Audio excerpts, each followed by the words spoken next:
आज तो last class में एक रह गया था रिएक्शन रिवाइज करने वाला, confirmatory test of nitrite and nitrate.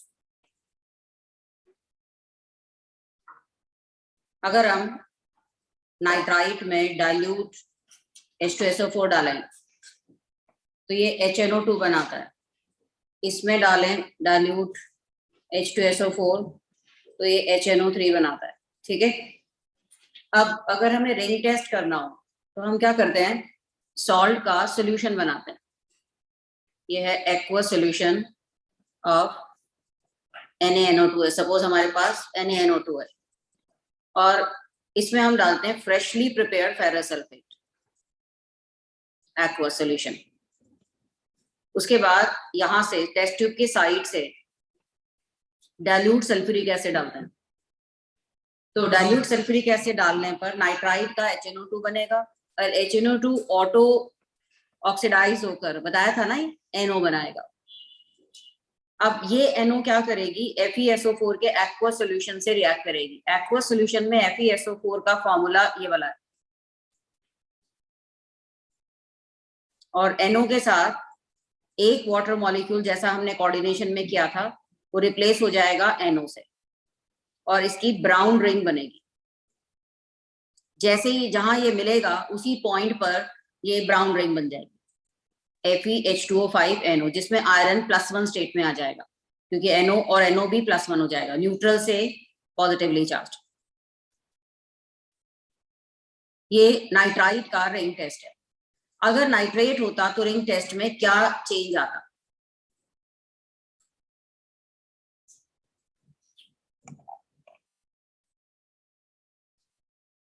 Nitrate में क्या होता, ये पहले लिख लो नाइट्राइट का।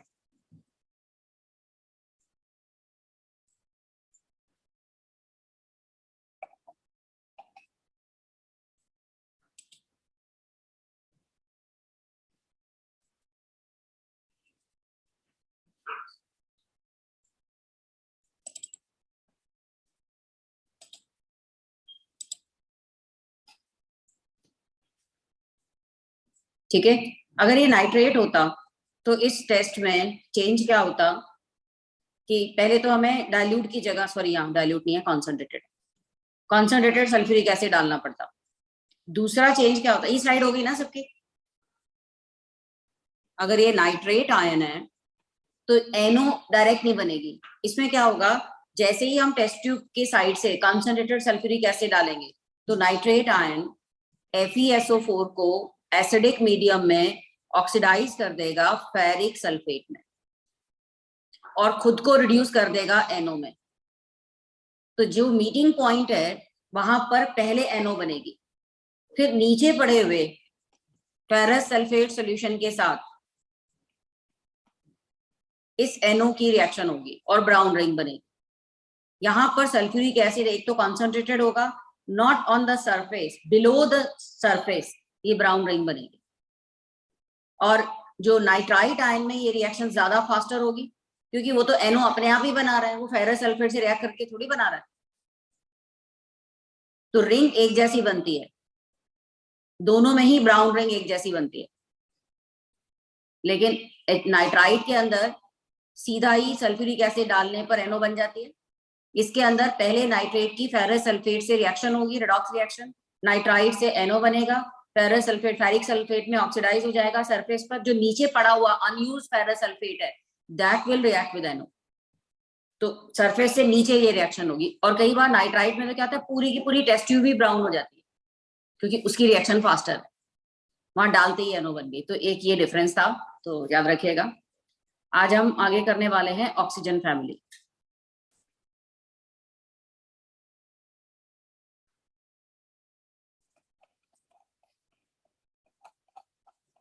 ऑक्सीजन फैमिली के सारे एलिमेंट्स की जनरल प्रॉपर्टीज हम पहले कर चुके हैं, तो हम कंपाउंड्स पर आते हैं। और इसके कंपाउंड्स में एक है ओजोन, दूसरा सल्फर के कंपाउंड्स है। तो पहले ऑक्सीजन के कंपाउंड्स की बात करते हैं। ऑक्सीजन और हाइड्राइड्स की, सॉरी, जैसे पहले किया था वैसे ही सबसे पहला कंपाउंड इसका हाइड्राइड है। ऑक्सीजन फैमिली हाइड्राइड्स, सारे हाइड्राइड का फॉर्मूला H2E होगा। डाइवेलेंट स्टेट के हाइड्राइड है, हमेशा ग्राउंड स्टेट में ही हाइड्राइड बनते हैं। Water H2S, H2Se, H2Te, H2PO। Water तो नेचर में भी अवेलेबल है, बाकी सब सिंथेसाइज किए जाते हैं। इनकी प्रॉपर्टीज की बात करें तो जितना हमने बाकी की फैमिलीज में किया है बिल्कुल यहाँ भी वही होगा। वाटर लिक्विड है, ऑर्डर लेस है, बाकी सारे गैसेस हैं। क्या reason? Hydrogen bonding, H bonding है और इन सबकी weak van der Waals forces है। तुम्हें बॉइलिंग पॉइंट का ऑर्डर याद होगा, बताया था मैंने कि सबसे ज्यादा बॉइलिंग पॉइंट H2O का और सबसे कम H2S का। सेकेंड नंबर पर H2PO, फिर H2Te, देन H2Se आ जाता है। फर्स्ट के लिए हाइड्रोजन बॉन्ड, रेस्ट के लिए molecular mass.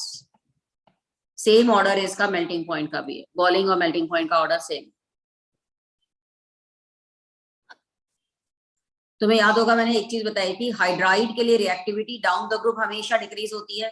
Stability of hydride always decreases down the group, reducing power always increases down the group, acidic strength always increases down the group. तो यहां भी वही चलेगा। So down the group thermal stability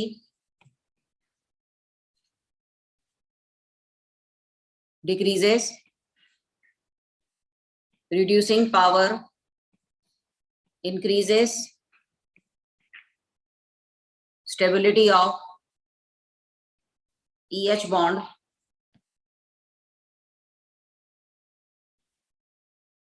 decreases, acidic strength increases।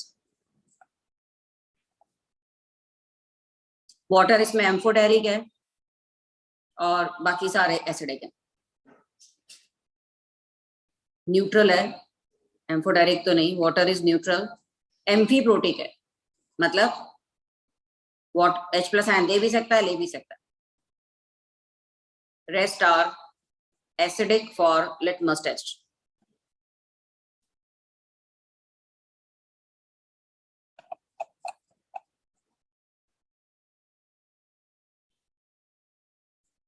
Nitrogen family में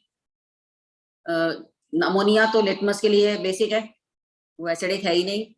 pH3 neutral है और आर्सीन के बाद थोड़ी सी उसमें एसिडिक कैरेक्टर आती है, पर लिटमस पर वो टेस्ट नहीं देते। सबसे नीचे वाला जो बिस्मथ का हाइड्राइड है उसमें कुछ प्रॉपर्टीज है, पर लिटमस में कोई भी टेस्ट नहीं देता। तो यहाँ पर वाटर को छोड़कर बाकी सारे लिटमस में एसिडिक टेस्ट देते हैं। एसिडिक का मतलब ब्लू लिटमस को रेड करते हैं। अब उसके बाद शेप और हाइब्रिडाइजेशन की बात करें। एम्फीप्रोटिक, वाटर एम्फीप्रोटिक है, बाकी सब में H+ आयन देने की टेंडेंसी है, लेने की नहीं है। आगे चलें।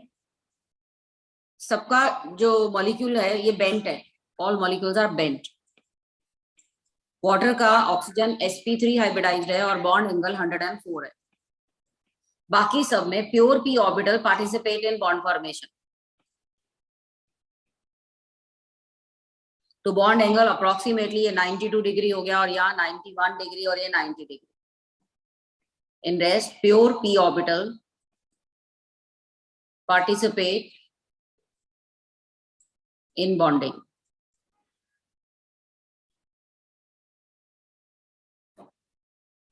जब S और P का बीच का एनर्जी डिफरेंस, साइज डिफरेंस बढ़ जाता है तो हाइब्रिडाइज नहीं हो पाते और ऐसे में प्योर p ऑर्बिटल पार्टिसिपेट करते हैं बॉन्ड बनाने के। इसलिए नीचे जाने पर तो P का इन्वॉल्वमेंट इतना ज्यादा हो जाता है कि ऑलमोस्ट 90 डिग्री हो जाता है।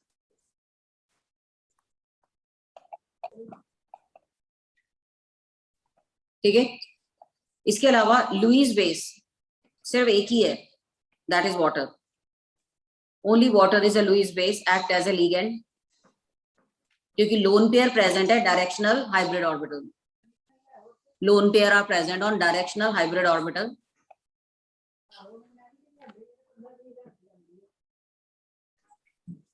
Lone pair are present in directional hybrid orbital.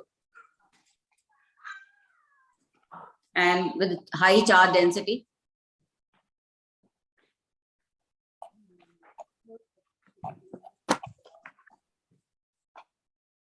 So this lone pair is available for donation.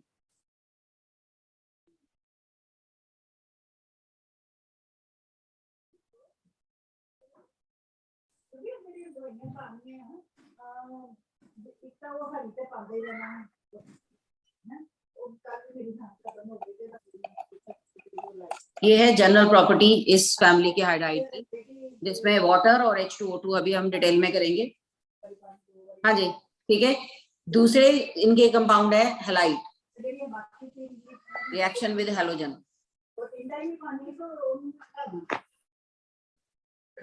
Reaction with halogen. अब तुम्हें पता है इस फैमिली में ऑक्सीडेशन स्टेट देखी जाए, ग्राउंड स्टेट में 2, एक जाएगा तो 4, दूसरा अनपेयर होगा तो 6, जैसे पहले भी किया था हमने। तो यहाँ हैलाइड के कौन कौन से फॉर्मूला होगा? EX6, EX4, EX2। E is the element of this member. डाइहैलाइड, टेट्राहैलाइड, हेक्साहैलाइड। और जितने भी हैलाइड हैं उनकी स्टेबिलिटी, फ्लोराइड सबसे ज्यादा स्टेबल और आयोडाइड लीस्ट स्टेबल। जो हेक्साहैलाइड हैं आर ओनली फ्लोराइड। हेक्साहैलाइड सिर्फ फ्लोराइड ही है, क्लोराइड, ब्रोमाइड वगैरह ये हेक्सावेलेंट स्टेट में नहीं मिलते। तो मैं पता है ये 6, 4 और 2 कैसे बना होगा। जैसे सल्फर की बात करें, ठीक है, सल्फर की बात करें तो ग्राउंड स्टेट में सल्फर है 3s2 3p4, तो ग्राउंड स्टेट में ये बनाएगा SF2 SCl2 इस तरह के कंपाउंड, और इसका हाइब्रिडाइजेशन क्या हो जाएगा?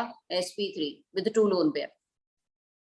हैलोजन के साथ हाइब्रिडाइजेशन क्यों हो रहा है? हाइड्रोजन के साथ नहीं होता क्योंकि हैलोजन का इलेक्ट्रोनेगेटिविटी ज्यादा है, उसमें सेंट्रल एटम का साइज छोटा हो जाता है। साइज छोटा हो जाता है मतलब s और बाहर वाले ऑर्बिटल का साइज ज्यादा छोटा होता है, तो बाहर वाले ऑर्बिटल इजीली ओवरलैप कर जाते हैं। अब एक इलेक्ट्रॉन जब अनपेयर होगा तो p वाला अनपेयर होगा और ये 3d में चला जाएगा। इस तरह से अब हाइब्रिडाइजेशन हो जाएगा sp3d, और ये बना देगा जैसे SF4 है। SF4 with 1 lone pair, triangular bipyramidal shape है, but 1 lone pair will be present on triangular, और ये शेप को क्या कहते हैं? Seesaw shape. This is seesaw shape. तो फर्स्ट एक्साइटेड स्टेट में ये टेट्राहैलाइड बनाएगा, बट एक इलेक्ट्रॉन और अनपेयर करवाए। अब SF6 भी होता है, SF4 भी होता है, SCl4 भी होता है, लेकिन तीसरा लोन पेयर को अनपेयर करवाने के लिए एक पावरफुल इलेक्ट्रोनेगेटिव एटम चाहिए, और ये हेक्सावेलेंट हो गया sp3d2 हाइब्रिडाइज। जैसे तुम्हें पता है SF6 ऑक्टाहेड्रल होता है। तो ये 3 डिफरेंट स्टेट में +2, +4 और +6 वाले हैलाइड्स होंगे।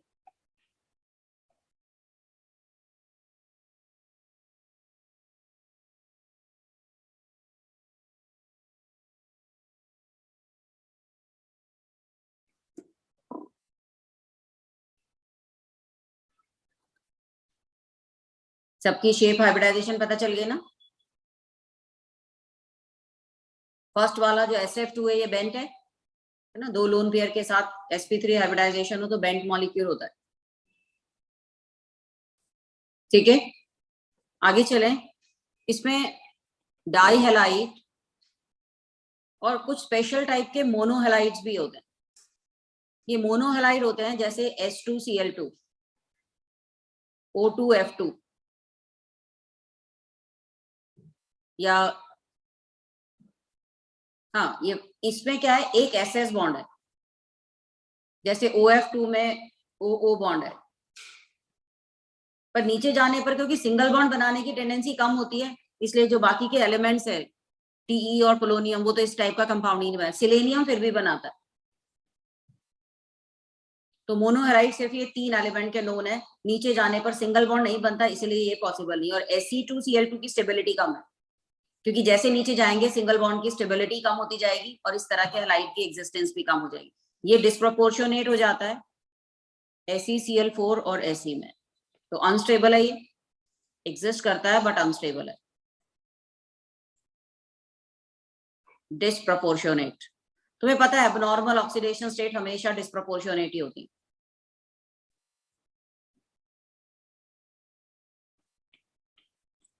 ये भी sp3 हाइब्रिडाइज्ड, मोनोहेलाइड भी और डाइहेलाइड। तुम्हें पता चला इन तीनों के अलावा नीचे वाले क्यों नहीं बनाते मोनोहेलाइड? क्योंकि उनमें सिंगल बॉन्ड बनाने की टेंडेंसी नहीं।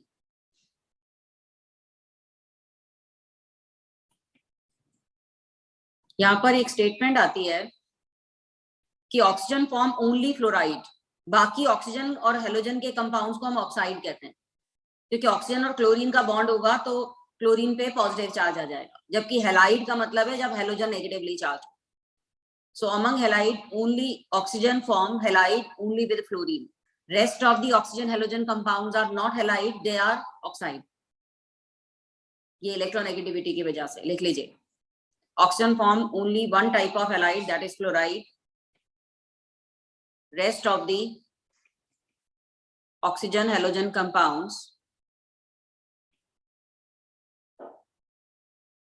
are oxide, जैसे Cl2O है, ClO2 है, Cl2O7 है, ठीक है, ClO3 है, ये सब ऑक्साइड है, हेलाइड नहीं है, बिकॉज में हेलोजन +1 स्टेट में।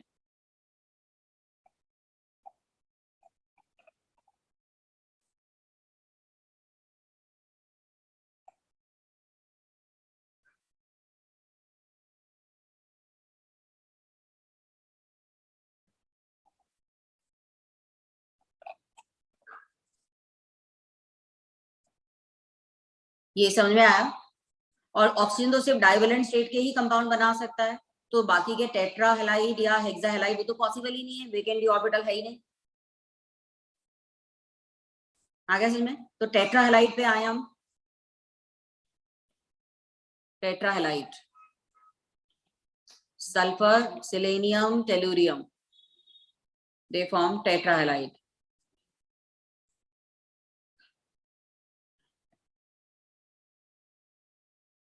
पोलोनियम के कंपाउंड नोन नहीं है रेडियो एक्टिव होने की वजह से, और सीसॉ शेप है। अब इनके टेट्राहेलाइड में एक लोन पेयर भी है, और टेट्राहेलाइड कैन एक्सपैंड देयर ऑक्टेट। जैसे SF4 है, फ्लोरीन के साथ SF6 में चेंज हो जाता है, तो ये लुईस एसिड हुआ। Tetrahalide specially fluorides are Lewis acid as they can expand their octet. लेकिन ये लुईस बेस भी हैं, क्योंकि इनमें सेंटर के पास एक lone pair, they can also act as Lewis base due to lone pair on central atom.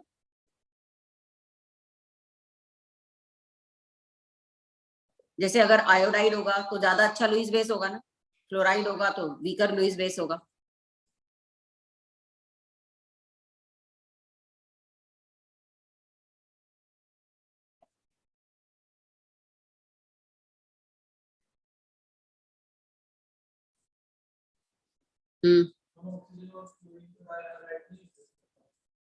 Dihalide है ना, OF2 है और O2F2, क्लोरीन का नहीं है। क्लोरीन के साथ कंपाउंड बनते हैं पर उनको हम हेलाइड नहीं कहते, ऑक्साइड कहते हैं। क्लोरीन पे पॉजिटिव चार्ज होगा, oxygen is more electronegative than chlorine. सिर्फ फ्लोरीन के कंपैरिजन में ऑक्सीजन पर पॉजिटिव चार्ज है, जैसे ये +2 है और ये +1 स्टेट में, और हेलोजन नेगेटिव है। हेलाइड उसी को कहते हैं जिसमें हेलोजन पर नेगेटिव चार्ज। अब अगर हम डायरेक्ट मेटल और हेलोजन की रिएक्शन करवाएं तो टेट्राहेलाइड नहीं बन पाते, क्योंकि हेलोजन फ्लोरीन के साथ, स्पेशली फ्लोरीन के साथ जब भी रिएक्ट करवाएंगे ना डायरेक्ट, वो सीधा हाईयर स्टेट तक चला जाएगा। तो टेट्राहेलाइड डायरेक्ट रिएक्शन से हम नहीं बना पाते, बिकॉज डायरेक्ट रिएक्शन से फ्लोरीन उसको हाईयर स्टेट तक ले जाएगा। सल्फर के टेट्राहेलाइड में देखें तो SF4 एक गैस है, SeF4 ये लिक्विड है, और TeF4 सॉलिड है। Increasing molecular mass, increasing molecular mass. दूसरी एक बहुत ही इंपॉर्टेंट प्रॉपर्टी है, वो है hydrolysis. Ease of hydrolysis down the group decreases. क्योंकि टेलुरियम का जो +4 स्टेट है इनर्ट पेयर इफेक्ट की वजह से वो स्टेबल है, सल्फर की स्टेबल नहीं है। दूसरा, सल्फर अपना ऑक्टेट जल्दी से एक्सपेंड कर लेता है, तो इस पे वाटर का न्यूक्लियोफिलिक अटैक हो जाता है। तो SF4 most readily hydrolyse, sensitive है ये हाइड्रोलिसिस के लिए। और 4 फ्लोरीन निकलेंगे, 2 ऑक्सीजन आएंगे।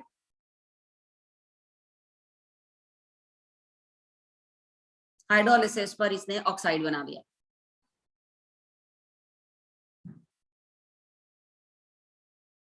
अगर हमने इसकी रिएक्शन इलेक्ट्रॉन डेफिशिएंट कंपाउंड से की तो इसने कोऑर्डिनेट बॉन्ड बना देगा, अपना लोन पेयर इसके साथ शेयर कर लेगा। तो ये दोनों ही प्रॉपर्टीज हैं इसकी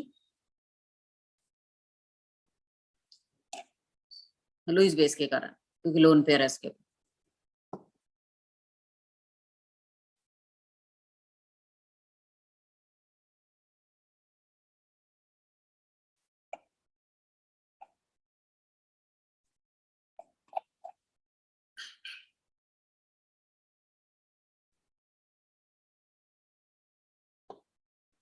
और जितने भी टेट्राहाइड्राइड हैं सारे पोलर हैं, क्योंकि डिस्टॉर्टेड ज्योमेट्री है।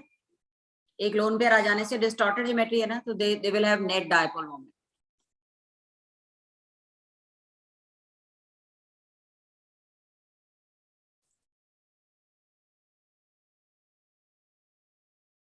इसके ऑपोजिट जो हेक्साहेलाइड्स हैं, 0 डायपोल मोमेंट है, ऑक्टाहेड्रल हैं सारे। हेक्साहेलाइड नॉन पोलर है, dipole moment 0।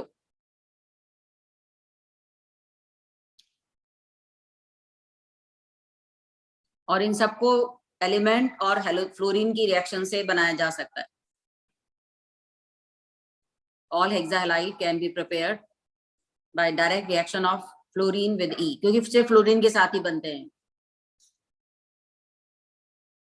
All are gases. Their low boiling point indicate high covalency. Low boiling point indicate high degree of covalency.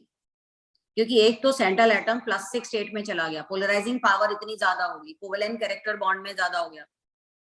जितना साइज छोटा उतना ज्यादा कोवेलेंट, तो +6 स्टेट में बहुत ज्यादा कोवेलेंट हो गया। ऊपर से इसकी शेप रेगुलर है, ऑक्टाहेड्रल, डायपोल मोमेंट भी 0 हो गया। तो ये सारे गैसेस हैं, इनका लो बॉइलिंग पॉइंट इंडिकेट करता है high degree of covalency. Rather इसके कंपैरिजन में टेट्राहेलाइड का बॉइलिंग पॉइंट ज्यादा है, हेक्साहेलाइड के कंपैरिजन में टेट्राहेलाइड का बॉइलिंग पॉइंट ज्यादा है। और स्टेबिलिटी जैसा मैंने बताया,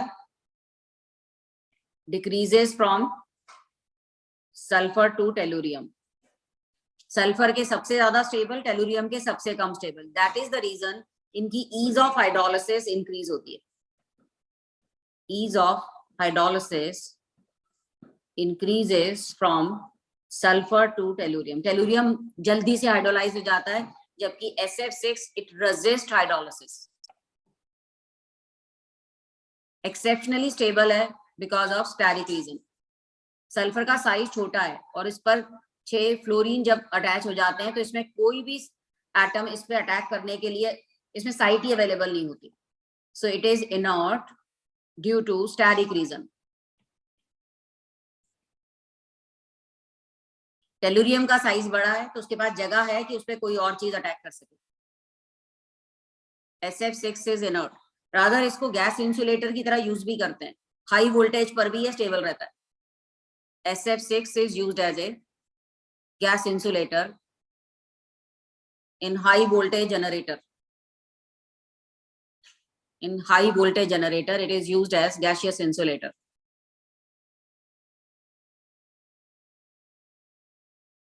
तो इस पे वाटर का अटैक भी नहीं हो सकता। और SF bond is quite stable bond. Sulphur +6 state में और भी छोटा है, तो बॉन्ड और छोटा हो गया और स्टेबल भी हो गया। तो ये बॉन्ड इजीली ब्रेक नहीं होता। स्टेरिक रीजन की वजह से वाटर का भी अटैक नहीं होता, तो ना तो वाटर से रिएक्ट करेगा ना किसी और कंपाउंड से रिएक्ट करेगा। जबकि टेट्राहेलाइड में SF4 जल्दी हाइड्रोलाइज हो रहा है, पर हेक्साहेलाइड में वो सबसे कम हाइड्रोलाइज हो रहा है। लेकिन इसके सामने जो सबसे नीचे वाला है TeF6, ये बहुत जल्दी हाइड्रोलाइज हो जाए। तो वैसे ही +6 स्टेट में इसकी स्टेबिलिटी इतनी ज्यादा नहीं है, तो वाटर के साथ जब ये रिएक्ट करता है तो सारे फ्लोरीन निकल जाते हैं और उसकी जगह OH आ जाता है, तो ये बना देता है H6PeO6, या इसको कह सकते हैं TeOH6। फ्लोरीन निकल जाएगा और ऑक्सीजन आ जाएगा, क्योंकि ऑक्सीजन के साथ थोड़ा सा एनर्जिक इफेक्ट होता है ना, +HF, टेलुरिक एसिड कहते हैं इसको। तो एक चीज याद रखिएगा, ये ईज ऑफ हाइड्रोलिसिस यहाँ सल्फर से नीचे की तरफ इंक्रीज होती है, टेट्राहेलाइड में डिक्रीज होती है।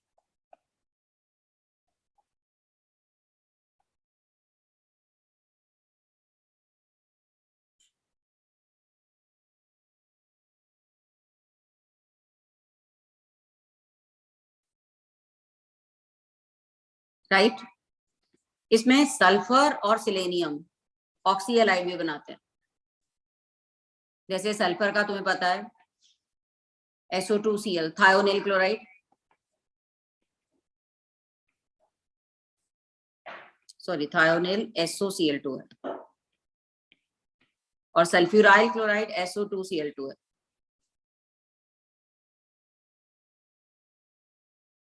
ऐसे सिलेनियम के भी नोन है।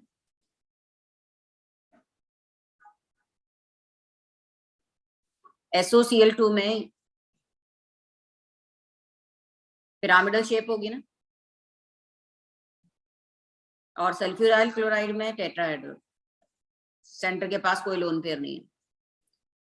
इसमें सल्फर +6 स्टेट में होने की वजह से इसकी इलेक्ट्रोनेगेटिविटी ज्यादा है, तो ये बॉन्ड कम पोलर है, इसलिए इसमें होमोलिटिक फिशन हो जाता है, और यहाँ से Cl डॉट अवेलेबल होता है। जबकि यहाँ पर सल्फर +4 स्टेट में है, उतना इलेक्ट्रोनेगेटिव नहीं है, तो ये जो है as a Cl negative available होता है। थायोनिल क्लोराइड क्या था ना, ऑर्गेनिक में अल्कोहल से हैलाइड बनाने के लिए थायोनिल क्लोराइड डाला था, तो फंक्शनल ग्रुप को जब क्लोराइड आयन की जरूरत होती है तो हम थायोनिल लेते हैं। एल्केन में फ्री रेडिकल क्लोरीनेशन करवाने के लिए हम सल्फ्यूराइल क्लोराइड लेते हैं, क्योंकि जब कोई एलिमेंट हायर ऑक्सीडेशन स्टेट में चला जाए, इलेक्ट्रोनेगेटिविटी बढ़ जाती है, हेलोजन के बराबर इलेक्ट्रोनेगेटिविटी होगी, तो बॉन्ड नॉन पोलर हो गया ना, मतलब लेस पोलर, और इसीलिए इसमें होमोलिटिक फिशन भी हो गया। ये थी reaction with halogen.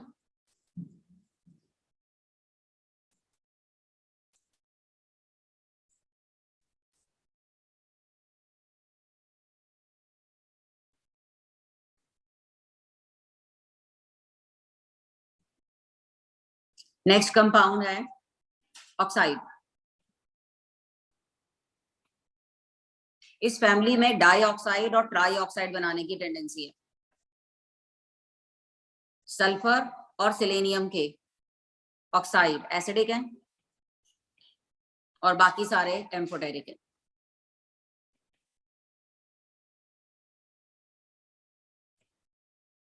Rest are amphoteric, क्योंकि वो एसिड और बेस दोनों से रिएक्ट करते हैं।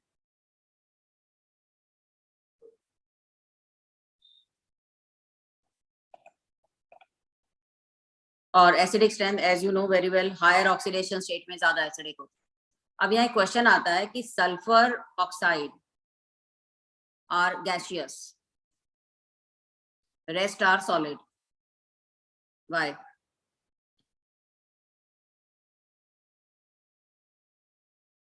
उसका रीजन है sulphur can satisfy its covalency by forming multiple bond with oxygen, whereas rest of the elements they have polymeric structure, क्योंकि उनमें मल्टीपल बॉन्ड बनाने की टेंडेंसी नहीं है, तो डिस्क्रीट मॉलिक्यूल की फॉर्म में मिलते हैं सल्फर के, इसीलिए गैसियस है। सल्फर के अंदर SO2 में जैसे ये दोनों बॉन्ड में एक बॉन्ड होता है p पाई d पाई और दूसरा होता है p पाई p पाई। SO3 में 1 इज p पाई और 2 है p पाई d पाई बॉन्ड। लेकिन सल्फर के बाद साइज बड़ा हो जाने से मल्टीपल बॉन्ड बनाने की टेंडेंसी कम हो जाती है। जैसे सिलेनियम और टेलुरियम के ऑक्साइड सॉलिड है और उनकी नेटवर्क लाइक स्ट्रक्चर होती है।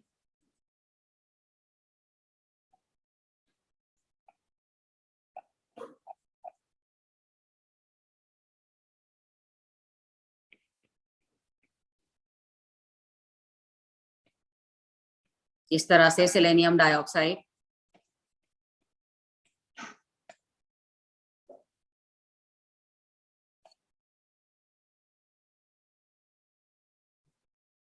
ऐसे ही ट्राई ऑक्साइड है, टेट्रामर के फॉर्म में मिलता है सेलेनियम का।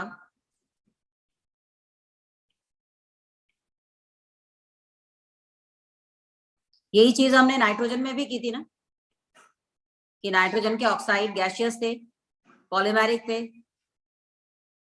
वही चीज यहाँ पर भी है, ये टेट्रामर के फॉर्म में मिल रहा है SeO3, cyclic tetramer, maximum single bond बनाया इसने।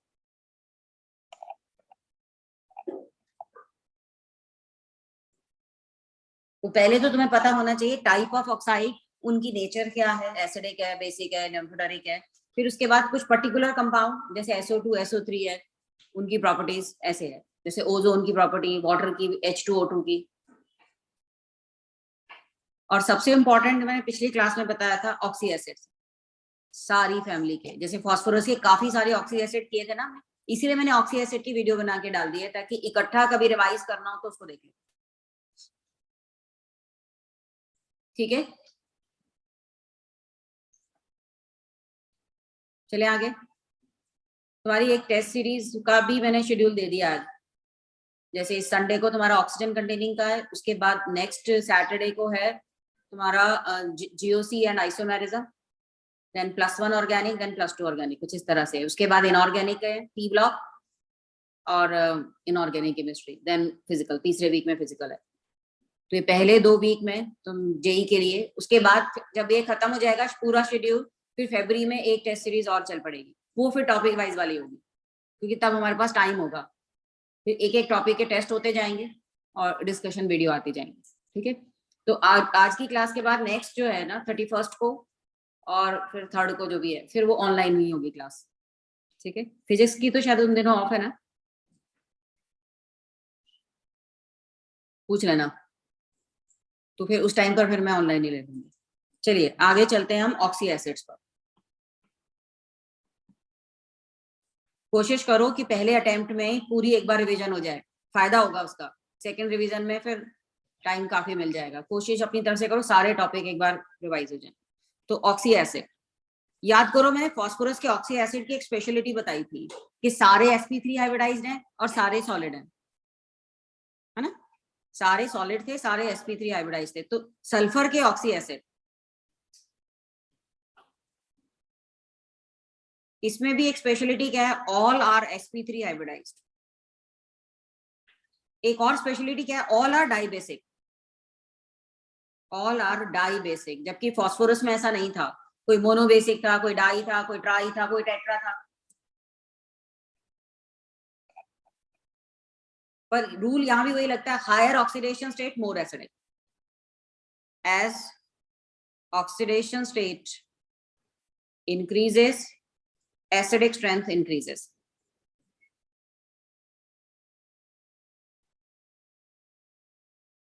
acidic strength will increase। इसका मतलब हमें फॉर्मूला देख के जितने भी हाइड्रोजन है उसको एज ए OH ही लिखना है, क्योंकि सारे डाइबेसिक एसिड हैं, दो सब में 2 हाइड्रोजन होंगे। तो आपको हम करते हैं इनका स्ट्रक्चर। पहला सल्फ्यूरस एसिड, जिसमें सल्फर +4 स्टेट में H2SO3, that is why it act as a reducing agent. Pyramidal है, रिड्यूसिंग एजेंट है, वीक ऑक्सीडाइजर है। अब मान लो इसमें H2S डाल दो, तो H2S तो रिड्यूसिंग एजेंट है ना, उसके सामने ये ऑक्सीडाइजर बन जाएगा। Last slide, 1 minute. सारे ऑक्सी एसिड की यही 2 चीजें, हाइब्रिडाइजेशन क्या है, फिजिकल स्टेट क्या है, और बेसिसिटी क्या है, ये इन पे ज्यादातर क्वेश्चन पूछे जाते हैं। एक लास्ट क्लास में मैं तुम्हें बता रही थी ना कि फास्फोरस के एक एसिड का नाम फॉस्फीनिक एसिड है, मेटाफॉस्फेनिक नहीं, फॉस्फीनिक एसिड है, H3PO2 का, क्योंकि नीट में पूछा गया था एक बार, which of the following is phosphinic acid. H3PO2 को फॉस्फेनिक एसिड कहते हैं, लोएस्ट वाला जो है, मेटा नहीं था, वो सिर्फ फॉस्फेनिक था। ठीक है, चलो अब आते हैं इनके स्ट्रक्चर्स पर। पहला याद हो गया, सल्फ्यूरस एसिड, डाइबेसिक एसिड है। इसका मतलब अगर उसमें बेस डालें तो हमें दो तरह के सॉल्ट मिलेंगे, बाइसल्फाइड एंड सल्फाइड। ये एसिड सॉल्ट और ये नॉर्मल सॉल्ट। इसकी सारी प्रॉपर्टी SO2 से रिजेंबल करती है, क्योंकि SO2 को भी वाटर में डालें तो ये सल्फ्यूरस एसिड ही बनाएगा, और ये सल्फ्यूरस एसिड वाटर से फिर रिएक्ट करके खुद को ऑक्सीडाइज कर लेता है और दो नेसेंट हाइड्रोजन देती है। यही रीजन है कि SO2 या सल्फ्यूरस एसिड दोनों ही रिड्यूसिंग एजेंट है मॉइस्ट स्टेट में, और ब्लीचिंग एजेंट भी है, और ब्लीचिंग होती है बाय रिडक्शन, इसीलिए टेम्परेरी ब्लीच है। Both SO2 and sulfurous acid are used for temporary bleach, as bleaching is via reduction। तो जब भी रिडक्शन के थ्रू ब्लीचिंग होती है वो टेम्परेरी होती है, क्योंकि जो रिड्यूस्ड चीज है वो एयर में जब कांटेक्ट में आएगी तो वापस से ऑक्सीडाइज होकर कलर हो जाएगी। कोई भी चीज है अगर हमने रिडक्शन करके उसको कलरलेस किया, इसका मतलब उसकी ऑक्सीडाइज जो ओरिजिनल फॉर्म थी वो कलर थी, तो ये रिड्यूस फॉर्म जब एयर के कांटेक्ट में आएगी फिर से ऑक्सीडाइज हो जाएगी और कलर हो जाएगी, इसलिए इसको हम टेम्परेरी ब्लीच कहते हैं, और इसका रीजन ये नेसेंट हाइड्रोजन है। दूसरा सबसे यूजफुल किंग ऑफ केमिकल जिसको कहते हैं sulphuric acid, highly viscous acid.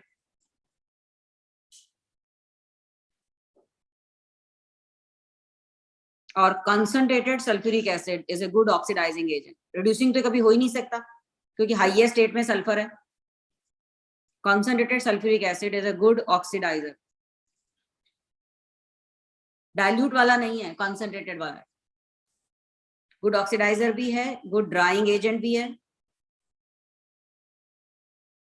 Dehydrating agent भी है, मतलब गैसेस को ड्राई करने में भी काम आता है और डिहाइड्रेट करने में भी काम आता है। अगर किसी वुडन शेल्फ के ऊपर सल्फ्यूरिक एसिड गिर जाए तो सारी वुडन शेल्फ ब्लैक हो जाती है, क्योंकि वुड क्या है, कार्बोहाइड्रेट, और उसमें से सारा हाइड्रेट निकाल देगा तो क्या बच जाएगा, सिर्फ कार्बन। इसलिए वुडन शेल्फ ब्लैक हो जाती है अगर उसमें सल्फ्यूरिक एसिड गिर जाए। तेजाब जिसको बोलते हैं वो सल्फ्यूरिक एसिड ही है। अब इसी से हमें बाकी एसिड की स्ट्रक्चर पता चलेगी। अगर हम इसमें लिखें पर ऑक्सो सल्फ्यूरिक एसिड, इसका मतलब इसके एक OH में परऑक्सी बॉन्ड आ गया।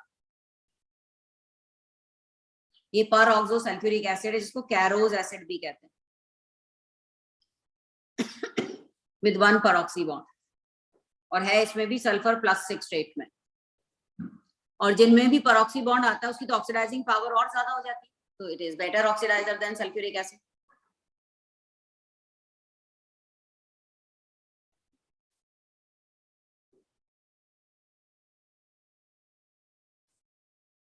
तुम देखते जाओ सारे ही डायबेसिक है। अच्छा एक और चीज, इसके दो OH है ना, विच इज मोर एसिडिक, परऑक्सी वाला या नॉर्मल वाला? नॉर्मल वाला, क्योंकि नॉर्मल वाले H को निकलने के बाद जो नेगेटिव चार्ज है उसमें रेजोनेंस है, जबकि ये H निकलने के बाद इस परऑक्सी वाले ऑक्सीजन में तो कोई रेजोनेंस नहीं है। ये पॉइंट लिख लीजिए, normal OH is more acidic then परऑक्सी OH।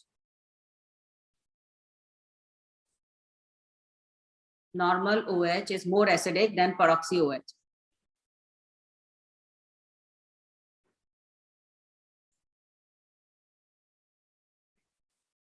अगर ये होता परऑक्सो डाइसल्फ्यूरिक एसिड,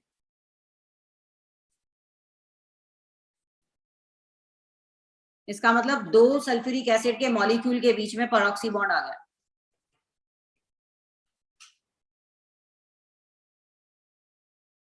H2H2O8, याद करो मार्शल एसिड था ये,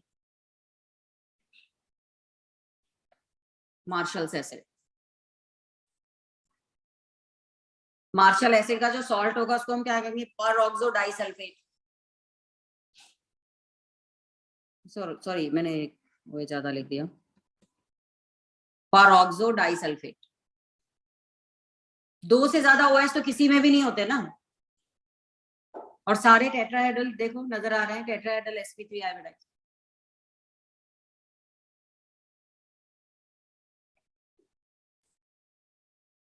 तो peroxo monosulphuric acid, peroxo disulphuric acid, आ गया समझ में, एक एक परऑक्सी बॉन्ड के साथ, और सल्फर सभी में अब +6 स्टेट में ही, राइट। अगर पायरोसल्फ्यूरिक एसिड होता तो क्या फॉर्मूला होता, पायरो वर्ड हम कहाँ लगाते हैं, पिछला स्लाइड हो गया ना, पायरो वर्ड हम कब लगाते हैं,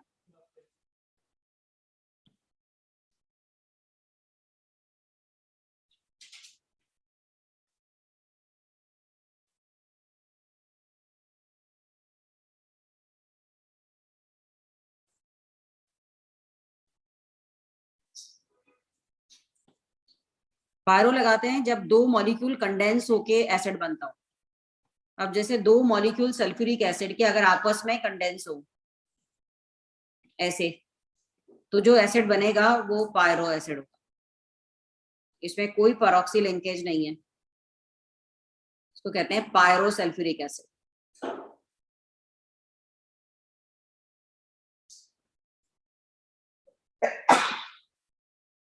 H2S2O7 इस फॉर्मूले का ओलियम भी होता है, बट ओलियम और इसमें डिफरेंस क्या है, ओलियम मिक्सचर है सल्फ्यूरिक एसिड प्लस SO3 का, इसको फ्यूमिंग सल्फ्यूरिक एसिड भी कहते हैं, इसमें SO3 की फ्यूम्स आती है। तो तुम्हें पायरो सल्फ्यूरिक एसिड और ओलियम में डिफरेंस समझ में आया, फॉर्मूला दोनों का एक जैसा लिखते हैं हम, H2S2O7 ही है, but this one is a mixture of sulphuric acid and SO3, और पायरो तो कंडेंसेशन प्रोडक्ट है।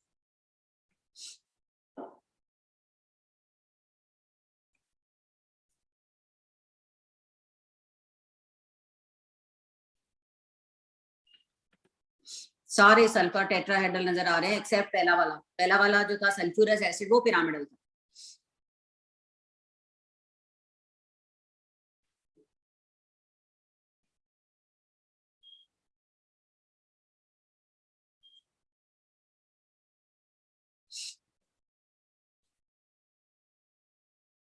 अब आते हैं ऐसे एसिड जिसमें सल्फर सल्फर लिंकेज हो, वो है, चलिए आगे, थायोसल्फ्यूरिक एसिड, थायोसल्फ्यूरिक एसिड H2S2O3, जिसमें SS बॉन्ड है,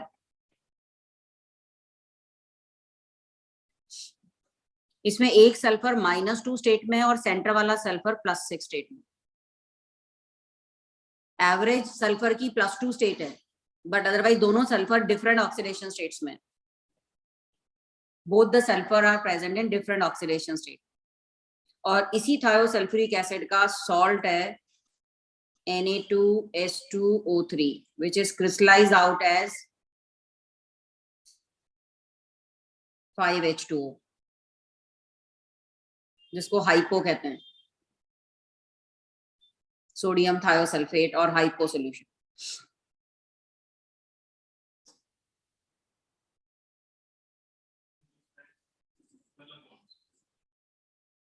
एक सेकंड सॉरी, गलती हो गई है, 2 OH तो है ही, H2S2O3 थायोसल्फ्यूरिक एसिड, सोडियम थायोसल्फेट इसका बहुत इंपॉर्टेंट सॉल्ट है। अब इसमें सल्फर +2 स्टेट में आ चुका है, तो it's a good reducing agent, it is a good reducing agent. Even इसमें फेरिक हो, कॉपर +2 हो, इन सबको लोअर स्टेट में ले जाता है, फेरिक को फेरस में, कॉपर +2 को कॉपर +1 में। ये सोडियम थायोसल्फेट ना IIT के सिलेबस में है, इसकी डिटेल रिएक्शन बाद में बता दूंगी, सॉल्ट एनालिसिस में भी है, पर अभी के लिए सिर्फ तुम्हें ऑक्सी एसिड का स्ट्रक्चर ये पता होना चाहिए, ठीक है। दूसरा इंपॉर्टेंट एसिड जिसमें SS बॉन्ड है। एक तो ये हो गया थायोसल्फ्यूरिक एसिड SS बॉन्ड। दूसरा है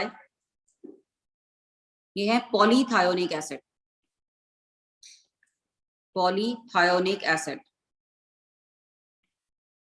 H2SnO6। मतलब इसके बीच में सल्फर का नंबर कुछ भी हो सकता है, इस तरह से SS बॉन्ड है इनमें, और बीच वाले सल्फर सारे जीरो ऑक्सीडेशन स्टेट के हैं। जैसे कि अगर हम कहते हैं डाईथायोनिक एसिड, तो डाईथायोनिक एसिड में 2 ही सल्फर होंगे,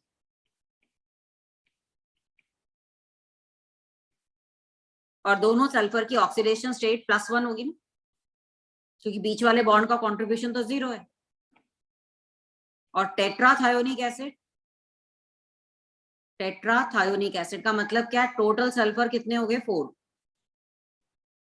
बीच वाले दोनों सल्फर 0 स्टेट के और लास्ट वाले दोनों सल्फर +5 स्टेट पर, तो ये टेट्राथायोनिक एसिड।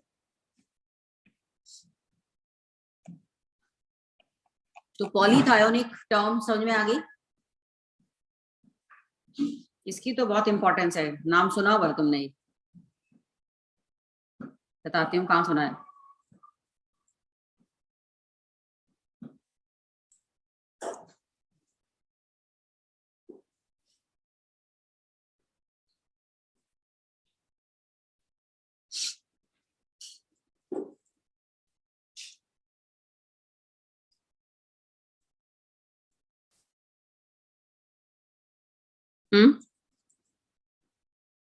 जैसे कि अगर हम आयोडीन की रिएक्शन सोडियम थायोसल्फेट से करवाएं, तो ये सोडियम टेट्राथायोनेट में चेंज हो जाता है।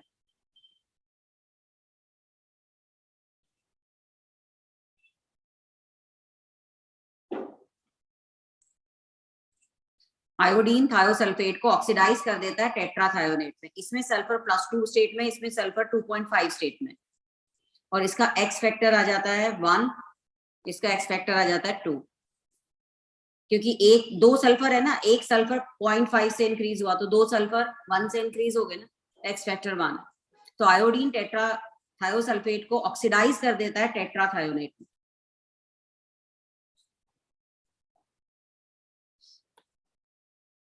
ऐसे ही अगर फेरस होता, कॉपर होता, ये सब इसको टेट्राथायोनेट तक पहुंचाते हैं और खुद को रिड्यूस कर लेते हैं।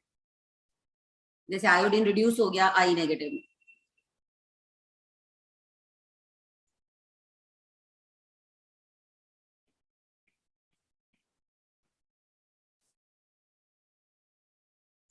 लेकिन अगर इसकी जगह क्लोरीन होता, ब्रोमीन होता, या ओजोन होता, या केमेनोफोर होता, या डाइक्रोमेट होता, जो कि अच्छे ऑक्सीडाइजर है, वो उसको सल्फेट में ऑक्सीडाइज करते, जिसमें इसकी ऑक्सीडेशन स्टेट +6 हो गई है, तब इसका एक्स फैक्टर क्या हो जाता, 8। एक सल्फर +2 से +6 में जा रहा है, तो 2 सल्फर +4 से +12 में जा रहे हैं। सो सोडियम थायोसल्फेट की 2 ही तरह से ऑक्सीडेशन होती है, वीकर ऑक्सीडाइजिंग एजेंट हो, जैसे कि आयोडीन है, जैसे कि फेरिक है, जैसे कि कॉपर +2 है, इन सबके साथ ये टेट्राथायोनेट तक जाता है, उसका एक्स फैक्टर होता है 1। और स्ट्रॉन्गर ऑक्सीडाइजिंग एजेंट के साथ ये सल्फेट तक जाता है और उसका एक्स फैक्टर हो जाता है 8।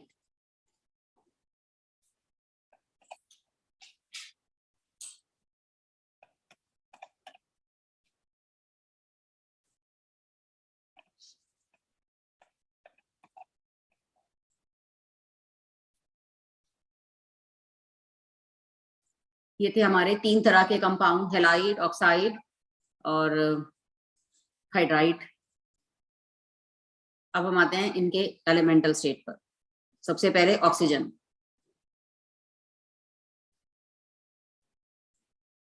Oxygen colourless, odourless, highly soluble in water, and water से भी ज्यादा सॉल्युबल है किसमें होती है, अल्कलाइन पायरोगेलॉल। याद करो, +1 में बताया था मैंने यूडियोमेट्री में। Alkaline pyrogallol is a good absorber of oxygen.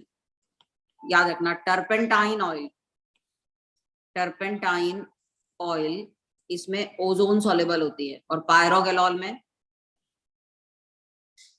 Alkaline पायरोगेलॉल, इसमें ऑक्सीजन इज हाईली सॉल्युबल। तो किसी मिक्सचर में से ऑक्सीजन को हटाना हो तो पायरोगेलॉल में से पास कर देते हैं, और ओजोन को हटाना हो तो टर्पेंटाइन ऑयल में से पास कर देते हैं।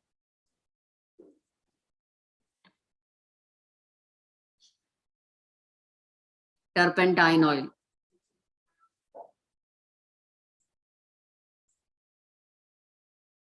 जैसे फेरस सल्फेट में कौन सी गैस अब्जॉर्ब हो जाती है, अभी अभी आते हुए बताया मैंने, NO। NO is highly soluble in ferrous sulphate. ठीक है, अब ऑक्सीजन नेचर में तो मिलती है, बट ज्यादातर ऑक्साइड जो कि हायर ऑक्सीडेशन स्टेट में है वो भी हीटिंग पर ऑक्सीजन देते हैं। तो पहला वाला लिखो, decomposition of higher oxide. Higher मतलब नॉर्मल से ज्यादा जिनमें ऑक्सीजन, जैसे MnO है, ये नॉर्मल ऑक्साइड है, बट MnO2 क्या है, हायर ऑक्साइड। परऑक्साइड भी हायर ऑक्साइड है, जैसे वाटर नॉर्मल ऑक्साइड है, पर H2O2 हायर ऑक्साइड है। तो decomposition of higher oxide give O2। जैसे Pb3O4 है और PbO2 है, दोनों को अगर हम हीट करें तो ये लोअर ऑक्साइड में चेंज हो जाते हैं और ऑक्सीजन रिलीज कर देते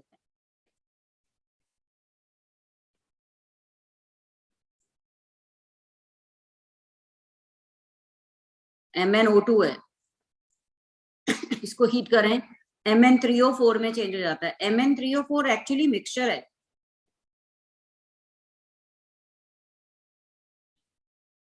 MnO और MnO2 का।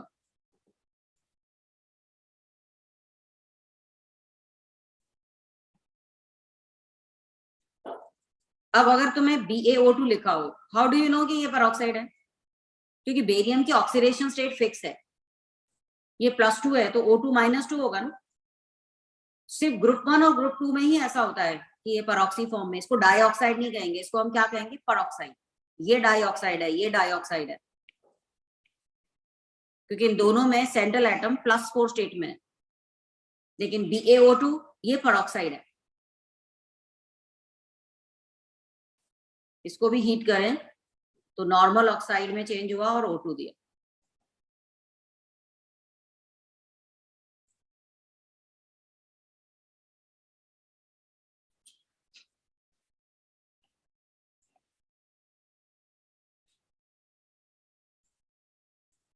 दूसरा, नाइट्रेट्स सब हीटिंग पर ऑक्सीजन देते हैं। Nitrates on heating give oxygen gas. जैसे कि लेड नाइट्रेट है, इसको अगर हम हीट करें PbO + NO2 + O2 मिलेगा, ब्राउन गैस NO2 भी मिलेगी, ऑक्सीजन भी मिलेगी। सिल्वर नाइट्रेट है, अगर हम इसको हीट करें तो ऑक्साइड नहीं मिलेगा, सिल्वर मिलेगा। याद करो हमारा एलिंगम डायग्राम, उसमें सिल्वर का ऑक्साइड टॉप पर है और वो अपने आप हीटिंग पर डिकम्पोज हो जाता है। कौन से दो मेटल थे जो टॉप पर थे, सिल्वर एंड मरकरी। तो उनके नाइट्रेट को हीट करने पर हमें मेटल का रेजिड्यू मिलेगा। ग्रुप 1 के नाइट्रेट ये हीटिंग पर नाइट्राइड बनाते हैं और ऑक्सीजन देते हैं। पर ग्रुप 1 में जो एक ही है, लिथियम नाइट्रेट, जो इनकी तरह बिहेव करता है, नॉर्मल नाइट्रेट की तरह। तो कौन से नाइट्रेट है जो हीटिंग पर NO2 नहीं देते पर ऑक्सीजन देते हैं, वो ग्रुप 1 के नाइट्रेट है। बाकी सारे नाइट्रेट हीटिंग पर दो गैसेस देते हैं, एक NO2 और दूसरी ऑक्सीजन।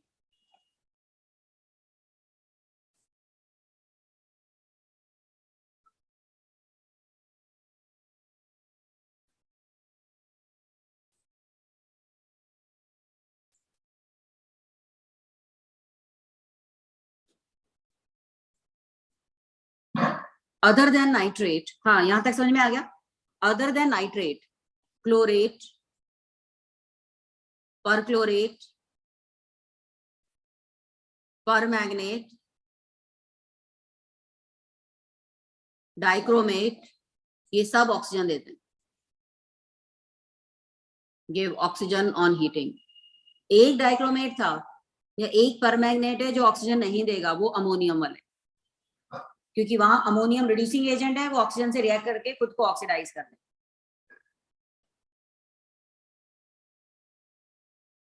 आ गया समझ में? तो ये सब हायर ऑक्साइड या उनके सॉल्ट, ये सब हीटिंग पर ऑक्सीजन देते हैं।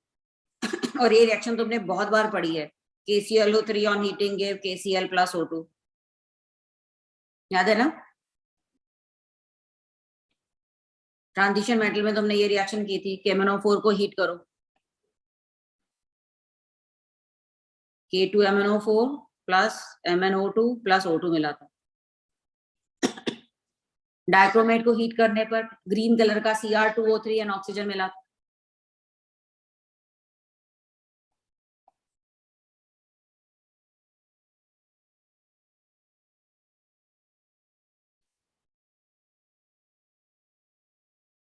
इसका कलर क्या है?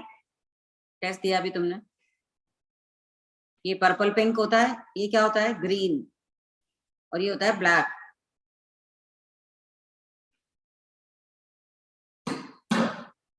ये है मैंगनेट, ये है परमैंगनेट।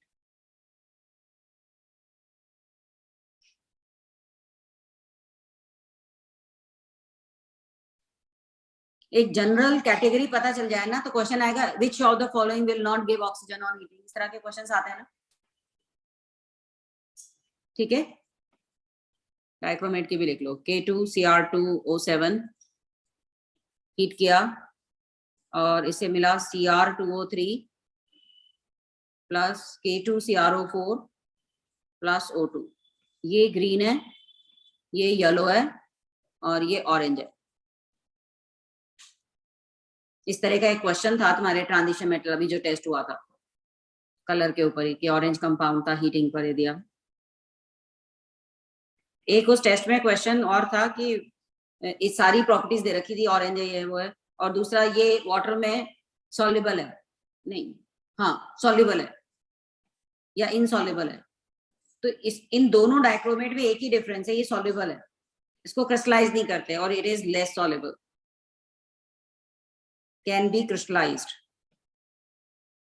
बाकी सारी प्रॉपर्टीज इनकी सेम है, इसीलिए एनालिटिकल केमिस्ट्री में इसको यूज करते हैं, क्योंकि इसको प्योर स्टेट में क्रिस्टलाइज किया जा सकता है, जबकि इसको प्योर स्टेट में क्रिस्टलाइज नहीं किया जा सकता क्योंकि सॉल्युबल है।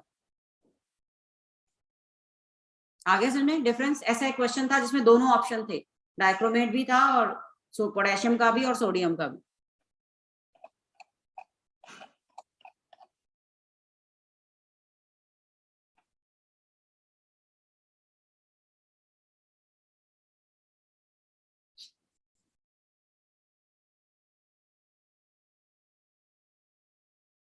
ऑक्सीजन की का यूज दो इंडस्ट्रियल रिएक्शंस में है, एक है कॉन्टैक्ट प्रोसेस, जिसमें SO2 का ऑक्सीडेशन करवाते हैं in presence of vanadium pentoxide and platinum, heterogeneous catalysis. और दूसरा है इसका डीकन्स प्रोसेस, डीकन्स प्रोसेस जिसमें क्लोरीन बनाने के लिए इसको यूज करते हैं HCl से। इंपॉर्टेंट है इसका कैटलिस्ट, कैटालिटिक रिएक्शन है, कॉपर क्लोराइड की प्रेजेंस में कैटलाइज करते हैं और HCl ऑक्सीजन के साथ क्लोरीन और वाटर में चेंज हो जाता है। यही दो रिएक्शंस हैं। ऑक्सीजन का अब नॉर्मल प्रॉपर्टी एक ही है, डबल बॉन्ड है पर पैरामैग्नेटिक। इसका पैरामैग्नेटिक होने का रीजन क्या है? Two unpaired odd electron in anti bonding orbital. इसका मॉलिक्यूलर ऑर्बिटल डायग्राम भी बता देती हूँ, याद हो जाएगा।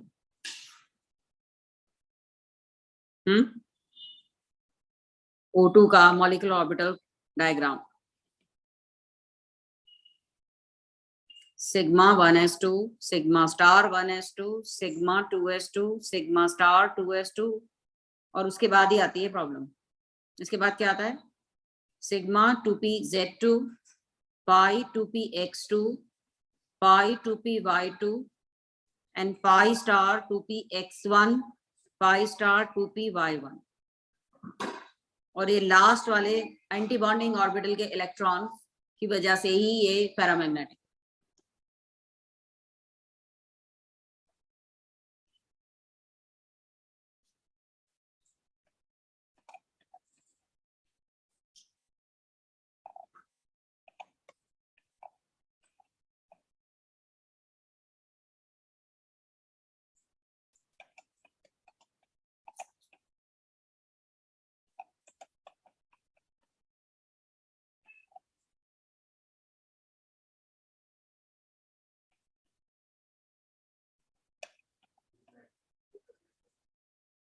नाइट्रोजन में यहाँ चेंज आता है, उसमें सिग्मा बाद में चला जाता है बस। हाँ बिल्कुल, अगर ऑक्सीजन की जगह नाइट्रोजन मॉलिक्यूल होता तो उसका molecular orbital diagram sigma 1s2 sigma star 1s2 sigma 2s2 sigma star 2s2 और उसके बाद क्या आ जाता पाई 2p x2 pi 2p y2 and sigma 2p z2। Sigma बाद में आता है और इसका हाईएस्ट ऑक्यूपाइड ऑर्बिटल क्योंकि बॉन्डिंग टाइप का है इसलिए ये इनर्ट है और फुली फिल्ड है। इसको कहते हैं ना H highest occupied molecular orbital HOMO।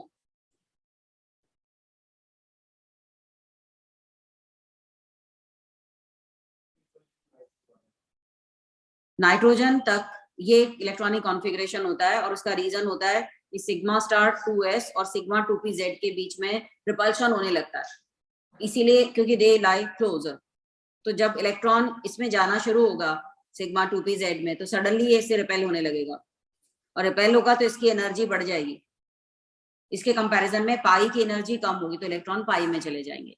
तो अब नाइट्रोजन अगर N2 पॉजिटिव बनाए या N2 नेगेटिव बनाए दोनों से ही अनस्टेबल होगा कि N2 पॉजिटिव बनाने पर इसके बॉन्डिंग इलेक्ट्रॉन कम हो जाएंगे और N2 नेगेटिव बनाने पर इसके एंटी बॉन्डिंग में इलेक्ट्रॉन आ जाएंगे। तो इसीलिए इसकी स्टेबिलिटी अपनी पेरेंट नाइट्रोजन से कम है, या इन दोनों केसेस में इसका बॉन्ड ऑर्डर 2.5 हो जाता है, जबकि नाइट्रोजन का बॉन्ड ऑर्डर क्या है 3। लेकिन ऑक्सीजन के केस में देखें तो ऑक्सीजन का बॉन्ड ऑर्डर है 2, O2 का बॉन्ड ऑर्डर है 2, लेकिन जब ये O2 नेगेटिव बनेगा तो इसका एंटी बॉन्डिंग में एक और बढ़ जाएगा। सुपर ऑक्साइड है ना, O2 नेगेटिव है सुपर ऑक्साइड, तो इसका बॉन्ड ऑर्डर 1.5 हो जाएगा और ऑड इलेक्ट्रॉन एक रह जाएगा। तो दोनों ही क्या हुए पैरामैग्नेटिक। लेकिन जब ये परऑक्साइड बनाएगा तो इसका मतलब दोनों में एक एक इलेक्ट्रॉन आ जाएगा और बॉन्ड ऑर्डर सिर्फ 1 ही रह जाएगा। लेकिन जब ये O2 पॉजिटिव बनाएगा इसका मतलब इसका एक एंटी बॉन्डिंग इलेक्ट्रॉन कम हो गया, बॉन्ड ऑर्डर इसका 2.5 हो गया। जब ये O2 + 2 बनाएगा तो उसका बॉन्ड ऑर्डर 3 हो जाएगा। तो O2 के मॉलिक्यूल में एक इलेक्ट्रॉन देने की टेंडेंसी होती है, O2 मॉलिक्यूल में एक इलेक्ट्रॉन देने की टेंडेंसी होती है। लेकिन अगर O2 ब्रेक होके O में आ जाए फिर ये 2 इलेक्ट्रॉन ले लेता है। लेकिन अगर मॉलिक्यूलर स्टेट में रहे तो इसकी टेंडेंसी है एक इलेक्ट्रॉन लूज करने की, रिड्यूसिंग एजेंट की तरह बिहेव करने की। By losing electron it can increase its bond order, इसके एंटी बॉन्डिंग इलेक्ट्रॉन कम हो जाते हैं। नाइट्रोजन तक हम यही ऑर्डर फॉलो करते हैं।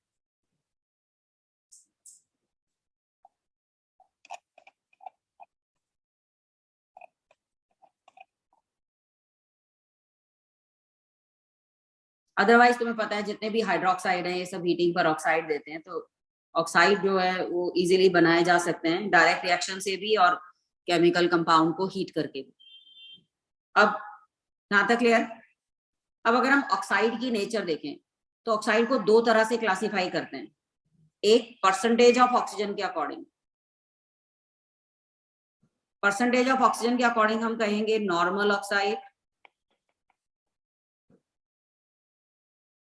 हायर ऑक्साइड, सब ऑक्साइड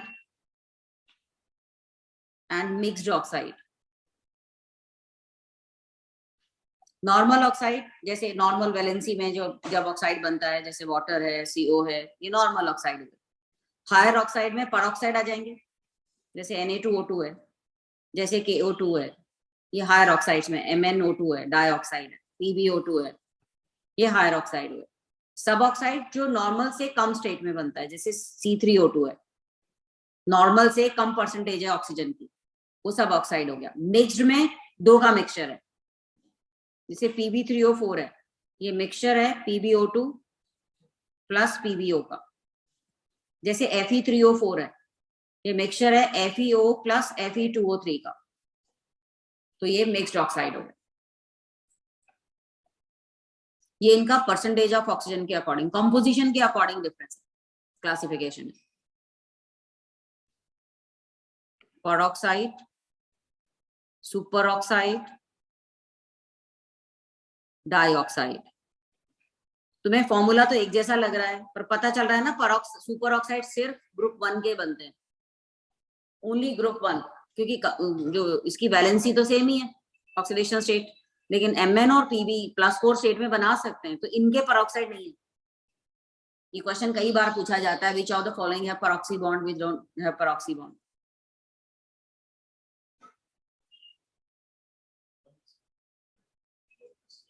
+4 में, मैग्नीज और लेड दोनों +4 स्टेट में, तो इनको डाइऑक्साइड कहेंगे। तो KO2 इज नॉट डाइऑक्साइड। हाँ हाँ, हायर ऑक्साइड में आती है, ऑक्सीडाइजर है CO2। हायर ऑक्साइड सारे ऑक्सीडाइजर हैं।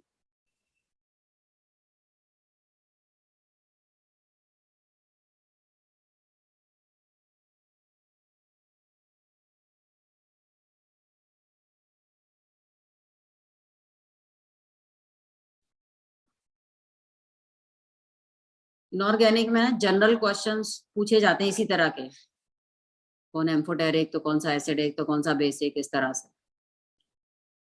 चले आगे। अगला क्लासिफिकेशन इनकी केमिकल रिएक्शन के अकॉर्डिंग। केमिकल रिएक्शन के according acidic, basic, neutral, amphoteric, 4 category होगी। Acidic oxide, non metal oxides and oxide of metal in higher oxidation state. Oxide of metal in higher oxidation state are acidic, जैसे कि CrO3, जैसे कि Mn2O7 higher state में है ना, +6 +7 state वाले। Even vanadium pentoxide को भी हम कहते हैं इट इज मोर एसिडिक, बहुत कम बेसिक है, एसिडिक ज्यादा है।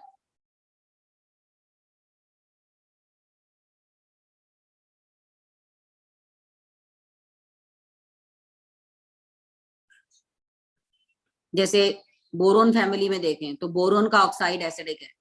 कार्बन फैमिली में देखें तो कार्बन डाइऑक्साइड एंड SiO2 ये एसिडिक है, बाकी एम्फोटेरिक है।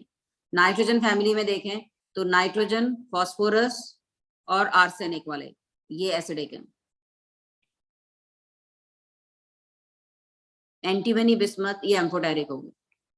ऑक्सीजन फैमिली में सल्फर और सिलेनियम ये एसिडिक है, नीचे वाले एम्फोटेरिक हैं। तो नॉन मेटल के ज्यादातर ऑक्साइड एसिडिक होते हैं और इनकी एसिडिक स्ट्रेंथ नीचे जाने पर कम होती है, ऑक्सीडेशन स्टेट बढ़ने पर ज्यादा होती है। दूसरे हैं बेसिक ऑक्साइड। याद रखना एसिडिक ऑक्साइड की जो स्ट्रेंथ है ना, it is directly proportional to electronegativity. जितने ज्यादा इलेक्ट्रोनेगेटिव एटम के साथ ऑक्सीजन जुड़ा होगा उतना ज्यादा वो ऑक्साइड एसिडिक होगा। Acidic strength is directly proportional to electronegativity.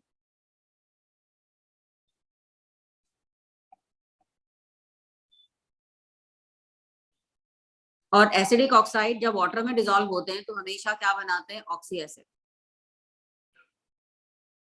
Acidic oxide when dissolved in water they always give oxy acid.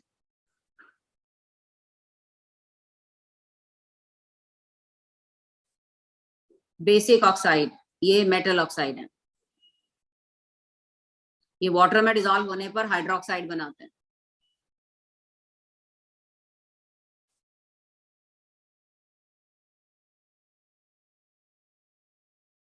एक और चीज देखिए, एसिडिक ऑक्साइड हमेशा कोवलेंट है, क्योंकि मेटल भी बनाएगा तो हायर ऑक्सीडेशन स्टेट में कोवेलेंट ही होगा, नॉन मेटल के तो ऑक्सीजन के साथ कंपाउंड ही कोवेलेंट होते हैं, पर बेसिक ऑक्साइड है दे कैन बी आयोनिक और कोवेलेंट, दोनों तरह के होते हैं। इसलिए ज्यादातर बेसिक ऑक्साइड वाटर सॉल्युबल होते हैं और हाइड्रोक्साइड बनाते हैं, और इनकी basic strength inversely proportional to electronegativity. यही रीजन है कि पूरे पीरियोडिक टेबल में ग्रुप 1 के ऑक्साइड सबसे ज्यादा बेसिक, क्योंकि ग्रुप 1 की इलेक्ट्रोनेगेटिविटी लोएस्ट है, और the most basic one is caesium, सबसे नीचे वाला। समझ में आई? जितना कम इलेक्ट्रोनेगेटिव उतना ज्यादा बेसिक। तो ग्रुप 1 सबसे ज्यादा बेसिक, और ग्रुप 1 में भी नीचे वाला सबसे ज्यादा बेसिक सीजियम।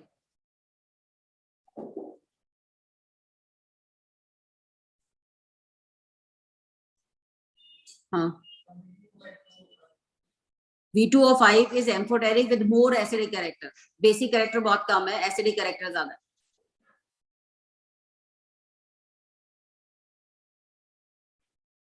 राइट? अब एम्फोटेरिक, जो एसिड और बेस दोनों से रिएक्ट करते हैं। बेसिक ऑक्साइड सिर्फ एसिड से रिएक्ट करेंगे, एसिडिक ऑक्साइड सिर्फ बेस से रिएक्ट करेंगे, ये दोनों से रिएक्ट करेंगे। तो जितने मेटलॉइड हैं, ऑक्साइड ऑफ मेटलॉइड, ये सारे एम्फोटेरिक हैं। जैसे एंटीमनी है, बिस्मथ है, टिन है, गैलियम है, जर्मेनियम है, ये एम्फोटेरिक है। कुछ मेटल के भी ऑक्साइड हैं, जैसे beryllium oxide, aluminium oxide, zinc oxide,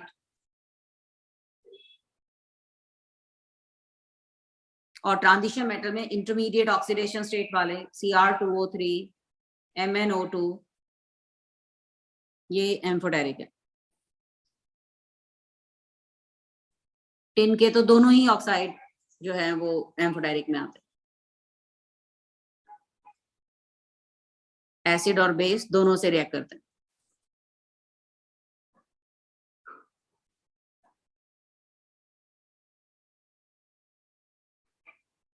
ठीक है, वैसे मेटल के ऑक्साइड बेस के साथ रिएक्ट करना डिफिकल्ट होता है, बट ये कुछ टिपिकल मेटल है जो रिएक्ट कर पाते हैं, जैसे BeO है।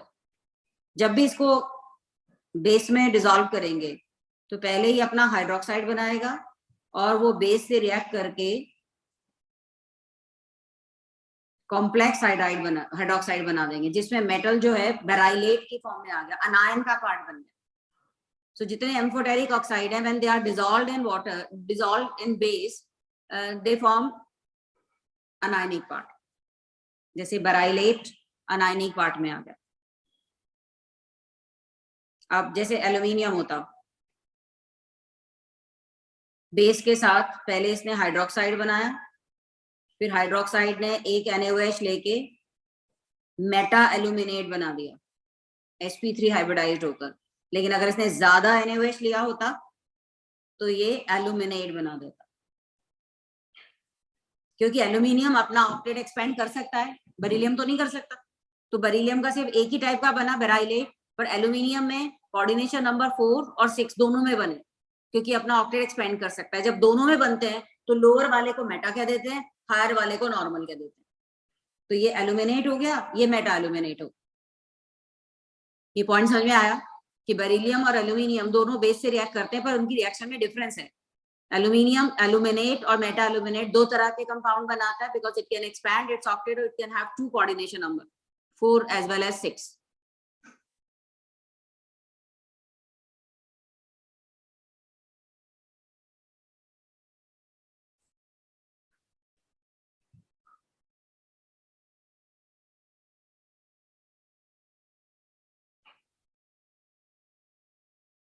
पर वैलेंसी ऑक्सीडेशन स्टेट तो एल्यूमिनियम की एक ही है, +3 है।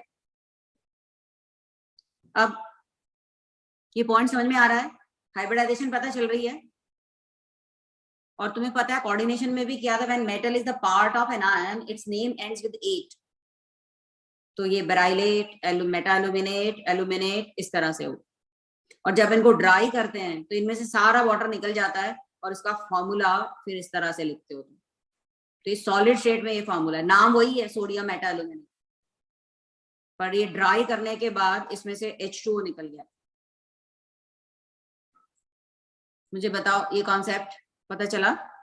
अब जो मेटल एक से ज्यादा स्टेट में ऑक्साइड बनाते हैं, जैसे SNO है, PbO है और SnO2 भी है, PbO2 भी है, तो इनमें क्या होता है जब हम बेस डालते हैं, तो जब हमने एक्वस बेस डाला तो इसने बनाया SnOH2 स्टेनस हाइड्रोक्साइड, इसने फिर NaOH लिया और दो NaOH के मॉलिक्यूल से Na2SnOH4 बना दिया, जिसको ड्राई किया तो इसका फॉर्मूला क्या हो गया, Na2SnO2, उसका नाम क्या हो गया, स्टेनाइट। रुक जाए एक मिनट, ये स्टेनाइट बन गया। लेकिन जो +4 स्टेट वाला था, जब इसमें एक्वस NaOH डाला तो इसने पहले बना लिया SnOH4 वाटर लेकर, और SnOH4 ने फिर दो NaOH ले लिए तो इसने बना दिया Na2SnOH6 ऑक्टाहेड्रल, और जब हमने इसको ड्राई किया तो फॉर्मूला क्या हो गया, Na2SnO3, और उसको हम कहते हैं स्टेनेट, सोडियम स्टेनेट। ये स्टेनाइट है लोअर स्टेट वाला और स्टेनेट है हायर स्टेट वाला, जैसे प्लम्बाइट एंड प्लम्बेट। तो जो मेटा और वो तब लगाते हैं जब ऑक्सीडेशन स्टेट सेम हो बट वाटर के OH के नंबर में डिफरेंस हो, लेकिन यहाँ पर एक लोअर स्टेट वाला 8, हायर स्टेट वाला 8।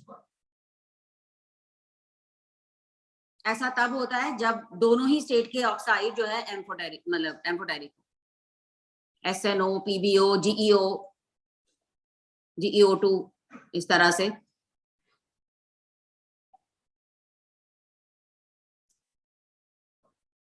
ये आई थिंक ऑक्साइड समझ में आगे होंगे, एसिडिक, बेसिक, एम्फोटेरिक।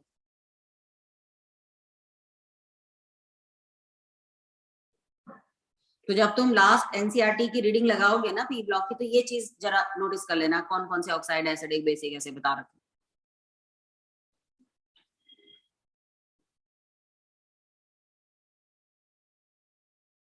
पोलोनियम वाला भी एम्फोटेरिक में आता है, बट हेलोजन फैमिली वाले सारे ही एसिडिक होंगे।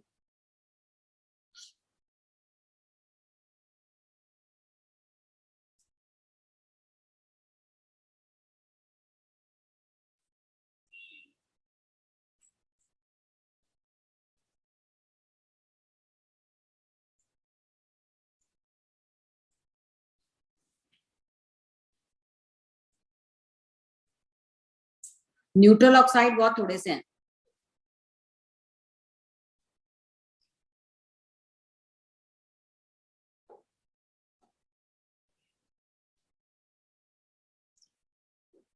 और जितने एम्फोटेरिक हाइड्रोक्साइड्स हैं या ऑक्साइड्स हैं, ये बेस में डिसॉल्व हो जाते हैं इसी कॉम्प्लेक्स की वजह से।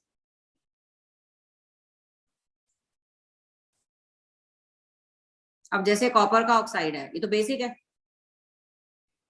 ये तो बेस से रिएक्ट ही नहीं करेगा, इसलिए बेस में डिसॉल्व भी नहीं होगा। ज्यादा से ज्यादा इसमें बेस डाले हैं, रिएक्शन ये होगी कि हाँ हाइड्रोक्साइड बना देगा और प्रेसिपिटेट आ जाएगा ब्लू कलर का।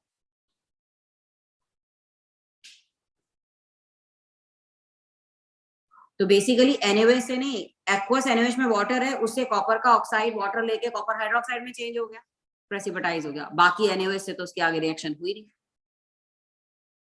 तो जितने बेसिक ऑक्साइड हैं या हाइड्रोक्साइड हैं वो बेस से रिएक्ट नहीं करते, जो एम्फोटेरिक है वो रिएक्ट करते हैं, एसिडिक है वो रिएक्ट करते हैं, एसिडिक सॉल्ट बना देंगे। वो सॉल्ट डिसॉल्व होता है नहीं होता, वो सॉल्ट की प्रॉपर्टी है, ठीक है। तीसरे न्यूट्रल ऑक्साइड, बहुत थोड़े से N2O, NO, CO, water H2O, ये 4 ही है न्यूट्रल ऑक्साइड, जो ना एसिड से रिएक्ट करते हैं ना बेस से रिएक्ट करते हैं।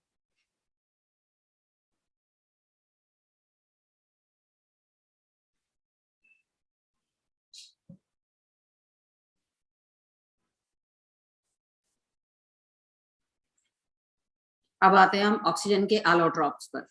कौन सा है ऑक्सीजन का allotrope, ozone. So next is ozone,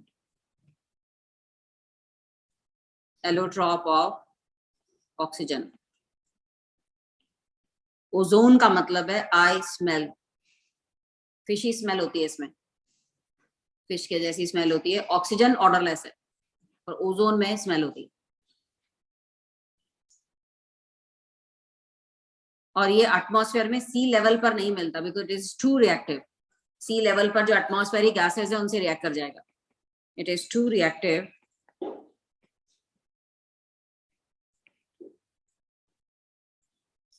to remain in atmosphere at sea level. तो 20 किलोमीटर हाइट से ऊपर ओजोन लेयर मिलती है और वहां पर ओजोन बनती है ऑक्सीजन पर। जब सनलाइट से ऑक्सीजन रिएक्ट करेगी तब ये ओजोन में चेंज हो जाती है। या साइलेंट इलेक्ट्रिक डिस्चार्ज, इसका मतलब क्या है? स्पार्कलेस लाइट, क्योंकि अगर स्पार्किंग हुई तो ओजोन डिकम्पोज हो जाएगी, वापस ऑक्सीजन में चेंज हो जाएगी।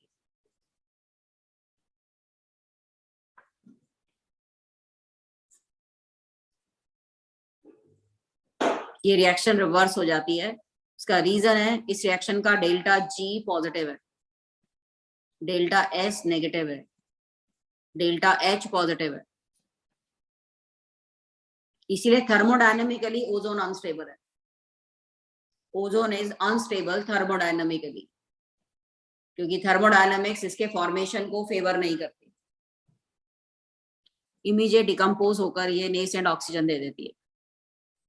It is a powerful oxidiser. Rather इस रिएक्शन का डेल्टा जी नेगेटिव है। जब ओजोन ब्रेक होती है उस रिएक्शन का delta G is highly negative.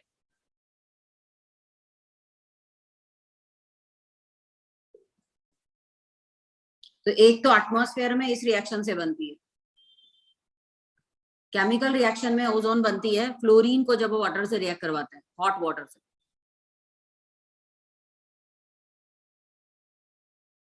Cold water में फ्लोरीन ऑक्सीजन बनाता है, हॉट वाटर में ओजोन बनाता है। So when fluorine react with hot water, it give ozone. With cold water, it give oxygen. Moderate water है तो उसमें ओजोनाइज्ड ऑक्सीजन मिलती है, मतलब ओजोन भी होगी ऑक्सीजन भी होगी। तो जितना टेम्परेचर बढ़ाते जाओगे उतना ओजोन उसमें, मतलब हीटिंग होगी वाटर की तब तो ओजोन होगी। लो होगा तो ऑक्सीजन तक रुक जाएगी रिएक्शन, और मॉडरेट टेम्परेचर पर ozonized oxygen, generally ozonized oxygen ही मिलती है। हाँ, fluorine is a good oxidizer. ये जब एनर्जी ज्यादा दे दे, ये वाला, ये रिएक्शन कह रहे हो? ये रिएक्शन रिवर्सिबल है, पर सनलाइट की प्रेजेंस में ऑक्सीजन में चेंजेस आते हैं और ओजोन तक पहुंच जाती है, पर ज्यादा देर तक स्टे नहीं करती। जब तक हम ये देते रहेंगे तब तक ही रिएक्शन होती रहेगी। नॉन स्पॉन्टेनियस रिएक्शन किसी कंडीशन में तो हो जाती है ना, पर स्प्लिटिंग ऑफ ओजोन अपने आप होता है।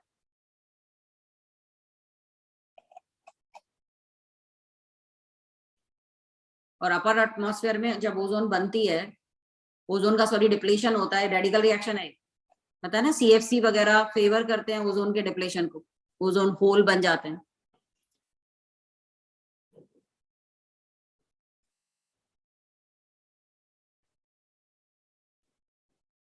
तो यहाँ लिख सकते हो, ओजोन एब्जॉर्ब रेडिएशन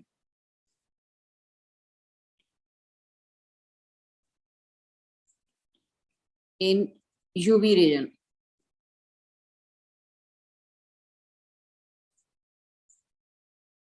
इसीलिए ये सन से आने वाली लाइट में से अल्ट्रावायलेट रेडिएशन को एब्जॉर्ब कर लेती है और प्रोटेक्ट करती है एटमॉस्फेयर को।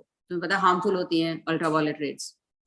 तो अगर ओजोन का डिप्लीशन हो जाए तो हमारे एटमॉस्फेयर में से जो सनलाइट है उसमें से यूवी रेडिएशन सीधी अर्थ पे आएंगी और ये डेंजरस होती है।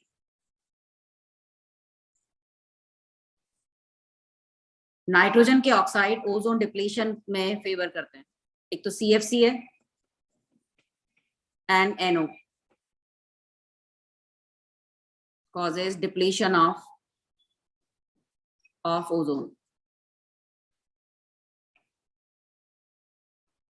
नाइट्रोजन के सारे ऑक्साइड है, particularly NO depletion of ozone के लिए रिस्पॉन्सिबल है। एनसीईआरटी का क्वेश्चन भी है।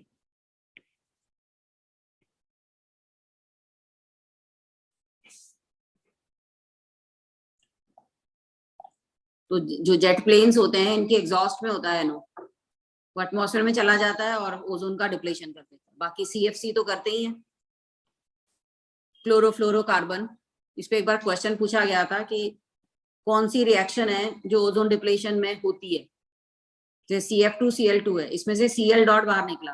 नेचुरली फ्लोरीन वाला बॉन्ड तो स्टेबल है ना, तो पहले क्लोरीन वाला बॉन्ड ही टूटेगा और ये क्लोरीन का डॉट ओजोन से रिएक्ट किया, रिएक्ट करके इसने ClO डॉट बना दिया, तो इसने ऑक्सीजन के बनने को फेवर किया ना।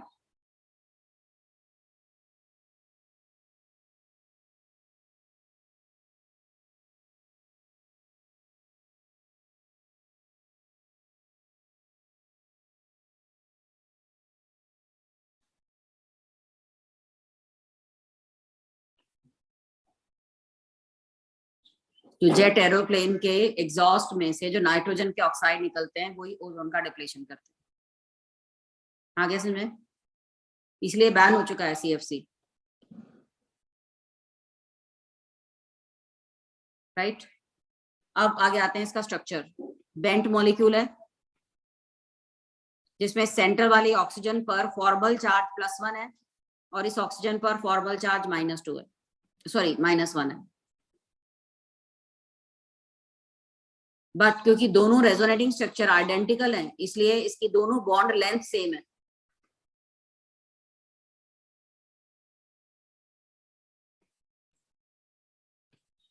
एक्चुअल मॉलिक्यूल में इसकी बॉन्ड लेंथ सिंगल और डबल बॉन्ड के बीच की आती है। Both the bond lengths are same because of equivalent resonating structure.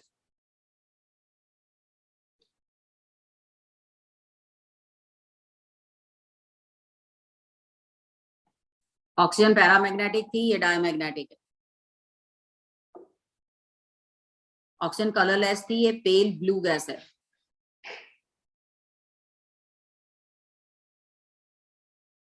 Dark blue liquid है और वॉयलेट ब्लैक सॉलिड है। ऑक्सीजन सॉलिडिफाई होने पर लाइट ब्लू टिंज आती है, पर ये सॉलिडिफाई होने पर वॉयलेट ब्लैक सॉलिड हो जाता है। ऑक्सीजन वाटर में काफी सॉल्युबल है, ये लेस सॉल्युबल है। It is less soluble in water in comparison to oxygen. लेकिन नॉन पोलर मीडियम में ज्यादा सॉल्युबल है, जैसे CCl4, टर्पेंटाइन ऑयल, उनमें ये ज्यादा सॉल्युबल है।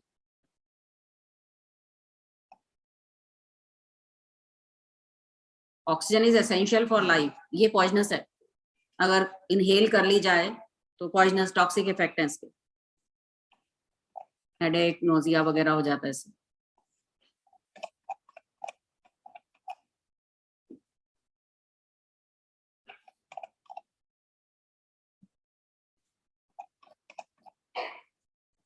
अब आते हैं हम ओजोन की प्रॉपर्टीज पर।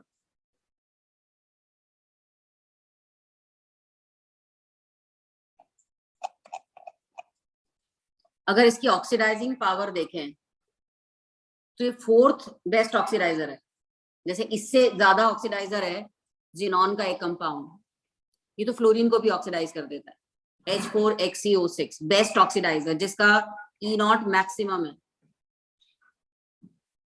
ठीक है, इसके बाद ऑक्सीडाइजिंग पावर कम होती जाएगी, इसके बाद आता है फ्लोरीन ऑक्सीडाइजिंग पावर में, उसके बाद आता है nascent oxygen and then it is ozone. नहीं, इसके बाद आता है OF2 और अब आता है ओजोन। इसका मतलब KMnO4 वगैरह तो इससे वीकर ही हुए ना, वो इसके बाद आता है।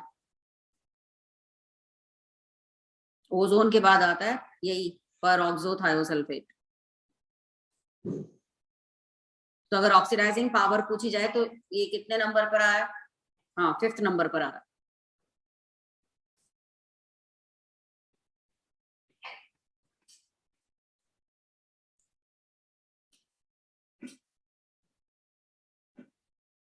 एसिडिक मीडियम में इलेक्ट्रॉन लेकर वाटर में चेंज हो गया और इसका ई नॉट 2 पॉइंट समथिंग है, 2.07 वोल्ट, तो काफी ज्यादा है ना इसका।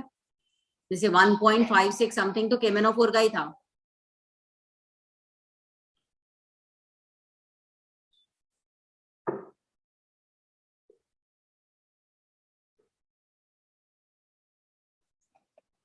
तो केमेनोफोर डाइक्रोमेट इन सबसे बेटर ऑक्सीडाइजर है।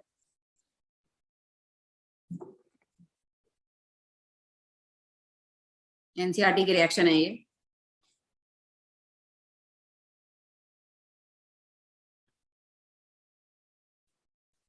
ठीक है, अब एक चीज ध्यान से सुनिए, मान लो एक मिक्सचर है हमारे पास, उसमें हमें उस मिक्सचर में ओजोन की परसेंटेज एनालाइज करनी है, एनालिसिस करना है कितना परसेंट ओजोन है। तो इसके लिए हम क्या करते हैं, उस गैसियस मिक्सचर को पास करते हैं केआई सॉल्यूशन में से, और केआई सॉल्यूशन से पास करने के बाद आयोडीन रिलीज होती है, और उस आयोडीन को हम टाइट्रेट कर लेते हैं सोडियम थायोसल्फेट से।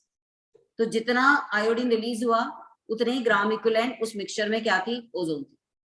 सो लिख लीजिए, the amount of ozone is analyzed by passing the gaseous mixture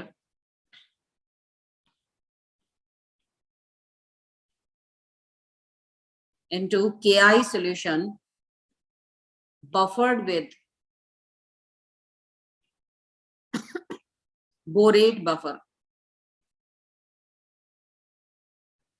और pH 9.2 के अराउंड रखी जाती है, and iodine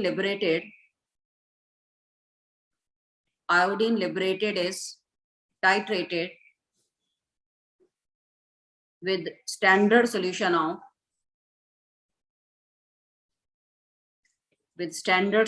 of sodium thiosulfate। Statement का मतलब क्या है समझ लें जरा।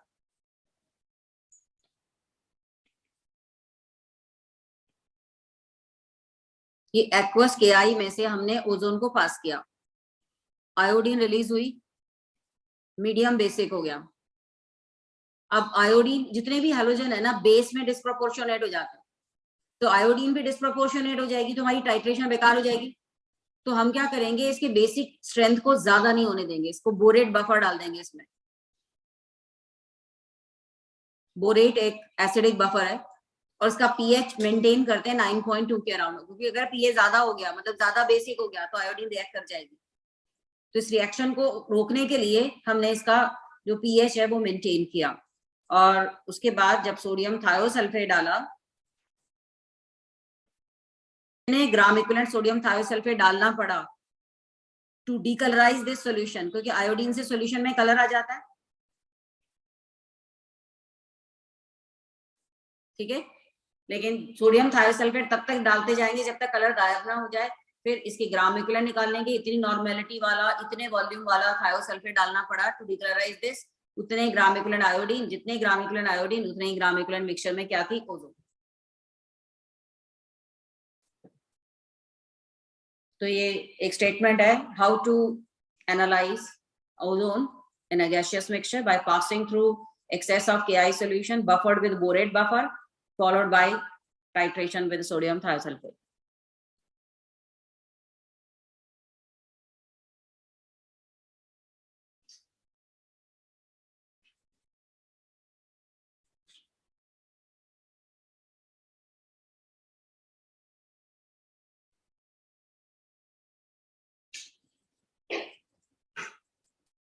अगर मीडियम को बफर ना किया जाता तो ये रिएक्ट करके NaOI प्लस NaI में चेंज हो जाता और हमारी टाइट्रेशन फेल हो जाती।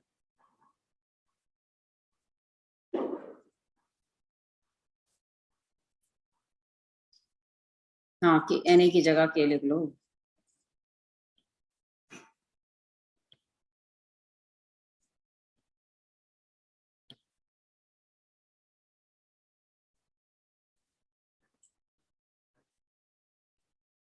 और अगर मीडियम न्यूट्रल होता तो आयोडीन ओजोन से आगे फिर ऑक्सीडाइज हो जाती।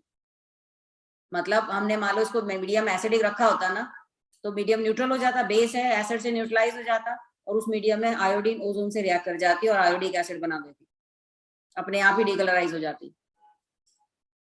एक मिनट, ये स्लाइड लिख लिया? तो इन न्यूट्रल मीडियम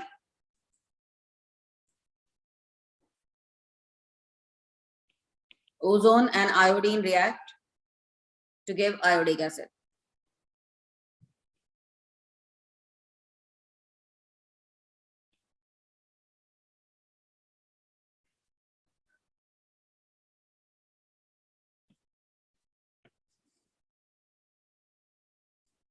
और अगर ड्राई स्टेट में पास किया जाए आयोडीन को ओजोन में, मतलब आयोडाइड को ओजोन में, मतलब सोल्यूशन ना लिया जाए, तो भी ये KiO3 और ऑक्सीजन बना देगा। जब वाटर ना हो तो H नहीं आएगा ना, फिर सॉल्टी बन जाएगा। ये है पोटेशियम आयोडेट। बट इन तीनों में से पहली रिएक्शन इंपॉर्टेंट है जो एनसीईआरटी में भी दे रखी है, वो आना चाहिए तुम्हें।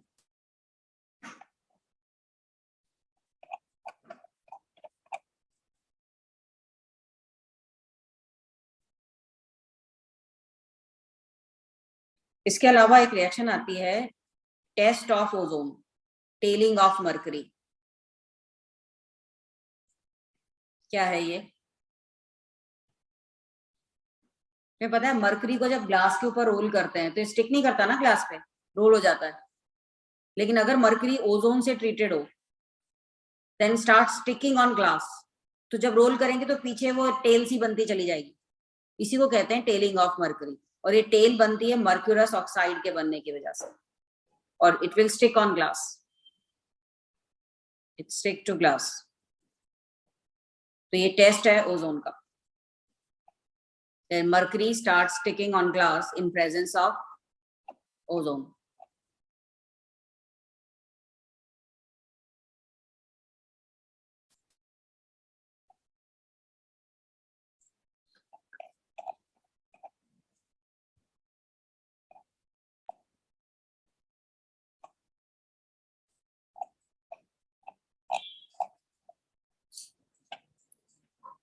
और क्योंकि अच्छा ऑक्सीडाइजर है, सल्फाइड को सल्फेट में, नाइट्राइड को नाइट्रेट में, आर्सेनाइड को आर्सेनेट में, H2S को सल्फर में, सब में ऑक्सीडाइज करते हैं।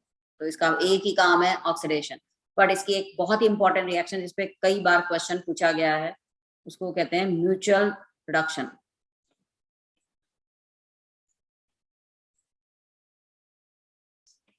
अगर हम पेरोक्साइड और ओजोन की रिएक्शन करवाएं तो हमें नॉर्मल ऑक्साइड और O2 मिला।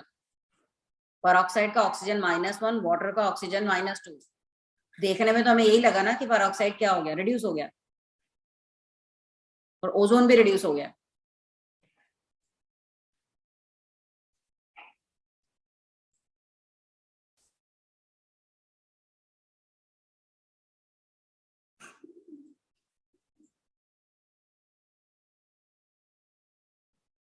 जैसे BaO2 है, ओजोन के साथ रिएक्ट करवाएं तो BaO + O2 बनेगा।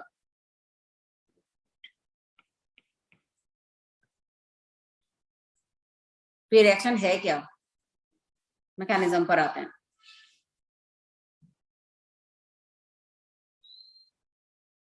मैकेनिज्म क्या कहती है, एक बार समझ ले जरा। ओजोन स्प्लिट हुआ O2 और O में, ठीक है। और अब ये O क्या करेगा, H2O2 से रिएक्ट करेगा,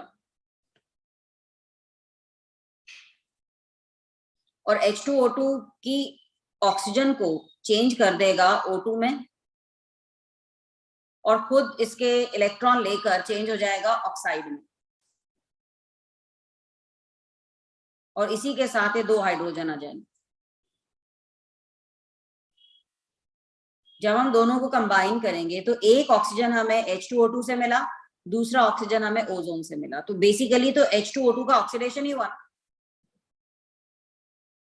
और ओजोन का रिडक्शन हुआ, क्योंकि उसमें से एक ऑक्सीजन निकल गई। तो इस रिएक्शन में अगर हम ओवरऑल रिएक्शन देखते तो H2O2 यहाँ क्या होता, रिड्यूसिंग एजेंट। और ओजोन यहाँ क्या होता, ऑक्सीडाइजिंग एजेंट। दो O2 जो मिल रहे हैं उनमें एक O2 यहाँ से मिला है, एक O2 यहाँ से मिला है, और जो वाटर H2O2 का O है वो वाटर में गया। ये म्यूचुअल रिडक्शन समझ में आया, कौन किस में चेंज हो रहा है। इस रिएक्शन में जो दो ऑक्सीजन मिली हैं, one from ozone, one from oxidation of H2O2। तो ओजोन एक तरह से कभी रिड्यूसिंग एजेंट नहीं है, तो नाम दिया गया था म्यूचुअल रिडक्शन, कि इसने H2O2 को, इसने पेरोक्साइड को रिड्यूस कर दिया नॉर्मल ऑक्साइड में। बट एक्चुअली ये जो ऑक्सीजन थी ये ओजोन वाली थी। ये जो ओजोन वाली एक ऑक्सीजन थी वो यहाँ गई है, ये वाली ऑक्सीजन।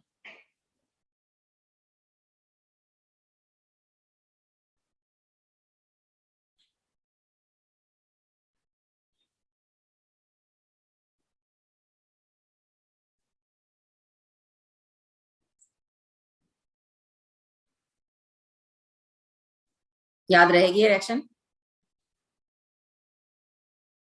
एक टेलिंग ऑफ मरकरी है जो ओजोन का टेस्ट भी है, दूसरा टर्पेंटाइनॉल में डिसॉल्व हो जाना, दूसरी प्रॉपर्टी ओजोन की, स्मेली है और कलर भी ब्लू है। ठीक है,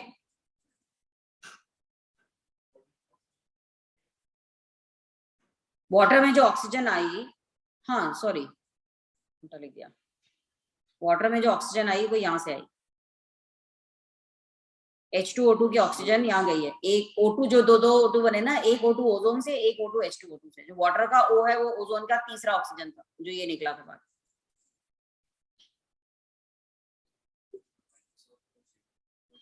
हाँ यस, इसका -1 से 0 में और इसका 0 से -2 में।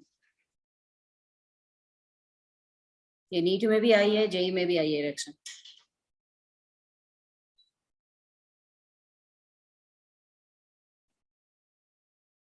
बाकी एक जनरल सेंस दिमाग में रखना चाहिए कि जितने भी रिड्यूसिंग एजेंट है वो तो ओजोन के साथ खुद को ऑक्सीडाइज ही करेंगे ना, ओजोन तो किसी को रिड्यूस नहीं करने वाला।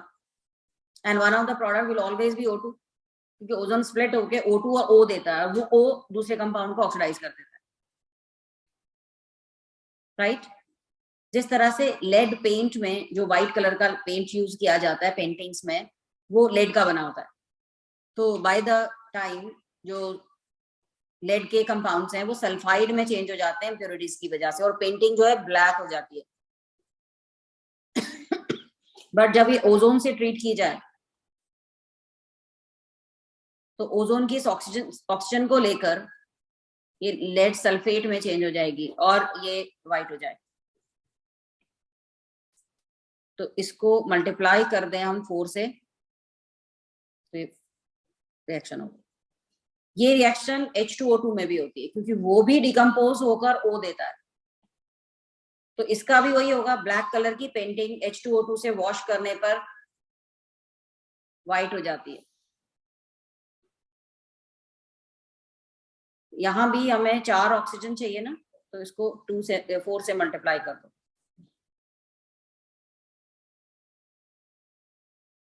तो ये दोनों का काम एक ही है, लेड सल्फाइड को ब्लैक से व्हाइट करना। ये H2O2 भी करता है, लिक्विड है ये, और ओजोन भी करती है।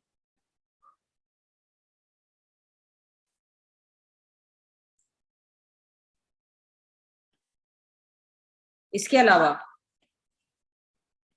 हाँ ये आ गया समझ में, PBS जो लेड पेंट होते हैं बाय द टाइम वो ब्लैक हो जाते हैं due to formation of PBS। Lead paint में जनरली लेड कार्बोनेट या लेड सल्फेट होते हैं।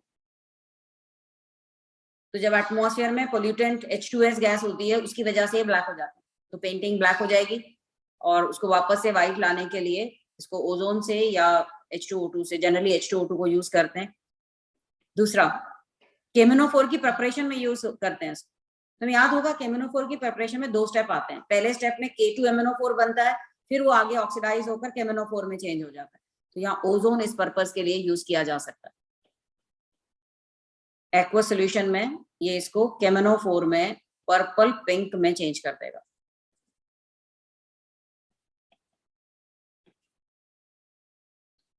तो ओजोन इसको +6 से +7 में इसने ऑक्सीडाइज कर दिया। इसका काम ही ऑक्सीडेशन का।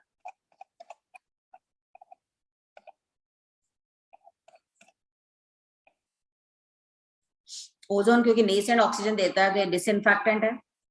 इवन जो क्राउडेड प्लेसेस है वहां एयर प्योरीफायर की तरह भी यूज करता है, because it slowly releases oxygen. इसका डिप्लेशन होकर ऑक्सीजन बनती है ना, तो ये एयर प्योरीफायर की तरह है, डिसइंफेक्टेंट की तरह है, और ड्राई ब्लीच में यूज होता है। And this bleaching is via oxidation, तो परमानेंट ब्लीच हो। तो ozone is use for dry bleaching. Wet bleaching तो हुई नहीं क्योंकि एक्वस मीडियम लेना ही नहीं पड़ा। तो एक इंपॉर्टेंट यूज ओजोन का है फॉर ड्राई ब्लीच। इवन ये जो मस्टर्ड ऑयल वगैरह है ओजोन से ब्लीच किए जाते हैं। फूड में आटा वगैरह जिससे मैदा बनाते हैं ओजोन से ब्लीच किया जाता है, क्योंकि वहां वेट तो चाहिए नहीं ना, वाटर होगा तो स्पॉइल हो जाएगा फूड।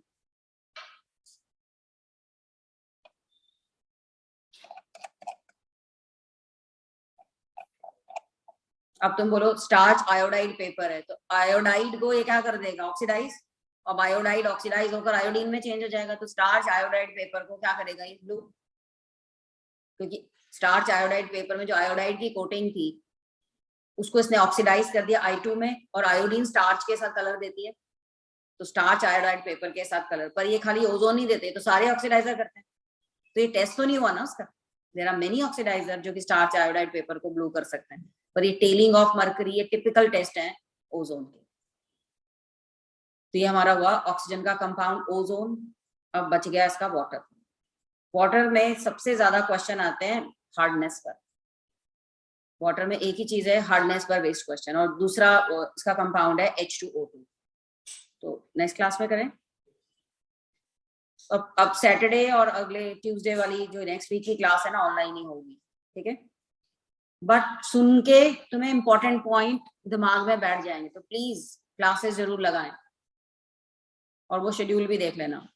तुम्हारा इस सैटरडे का टेस्ट है नाइट्रोजन फैमिली, वो मैं क्लास में बताती जाऊंगी इनऑर्गेनिक वाले टेस्ट, और नेक्स्ट वीक में लूंगी मैं ऑक्सीजन प्लस नाइट्रोजन फैमिली। पर संडेज के टेस्ट चलते जाएंगे, वो शेड्यूल देख लेना। नहीं क्लास है, टेस्ट तो अपलोड हो जाएगा ना उसमें, तो टेस्ट दे देना ऑनलाइन, तो क्लास में ले लूंगी। क्लास तुम्हारी सैटरडे को थोड़ा सा जल्दी ले लेंगे, ठीक है, 12 o'clock। कोई क्लास तो होगी नहीं उस दिन, 12 to 2।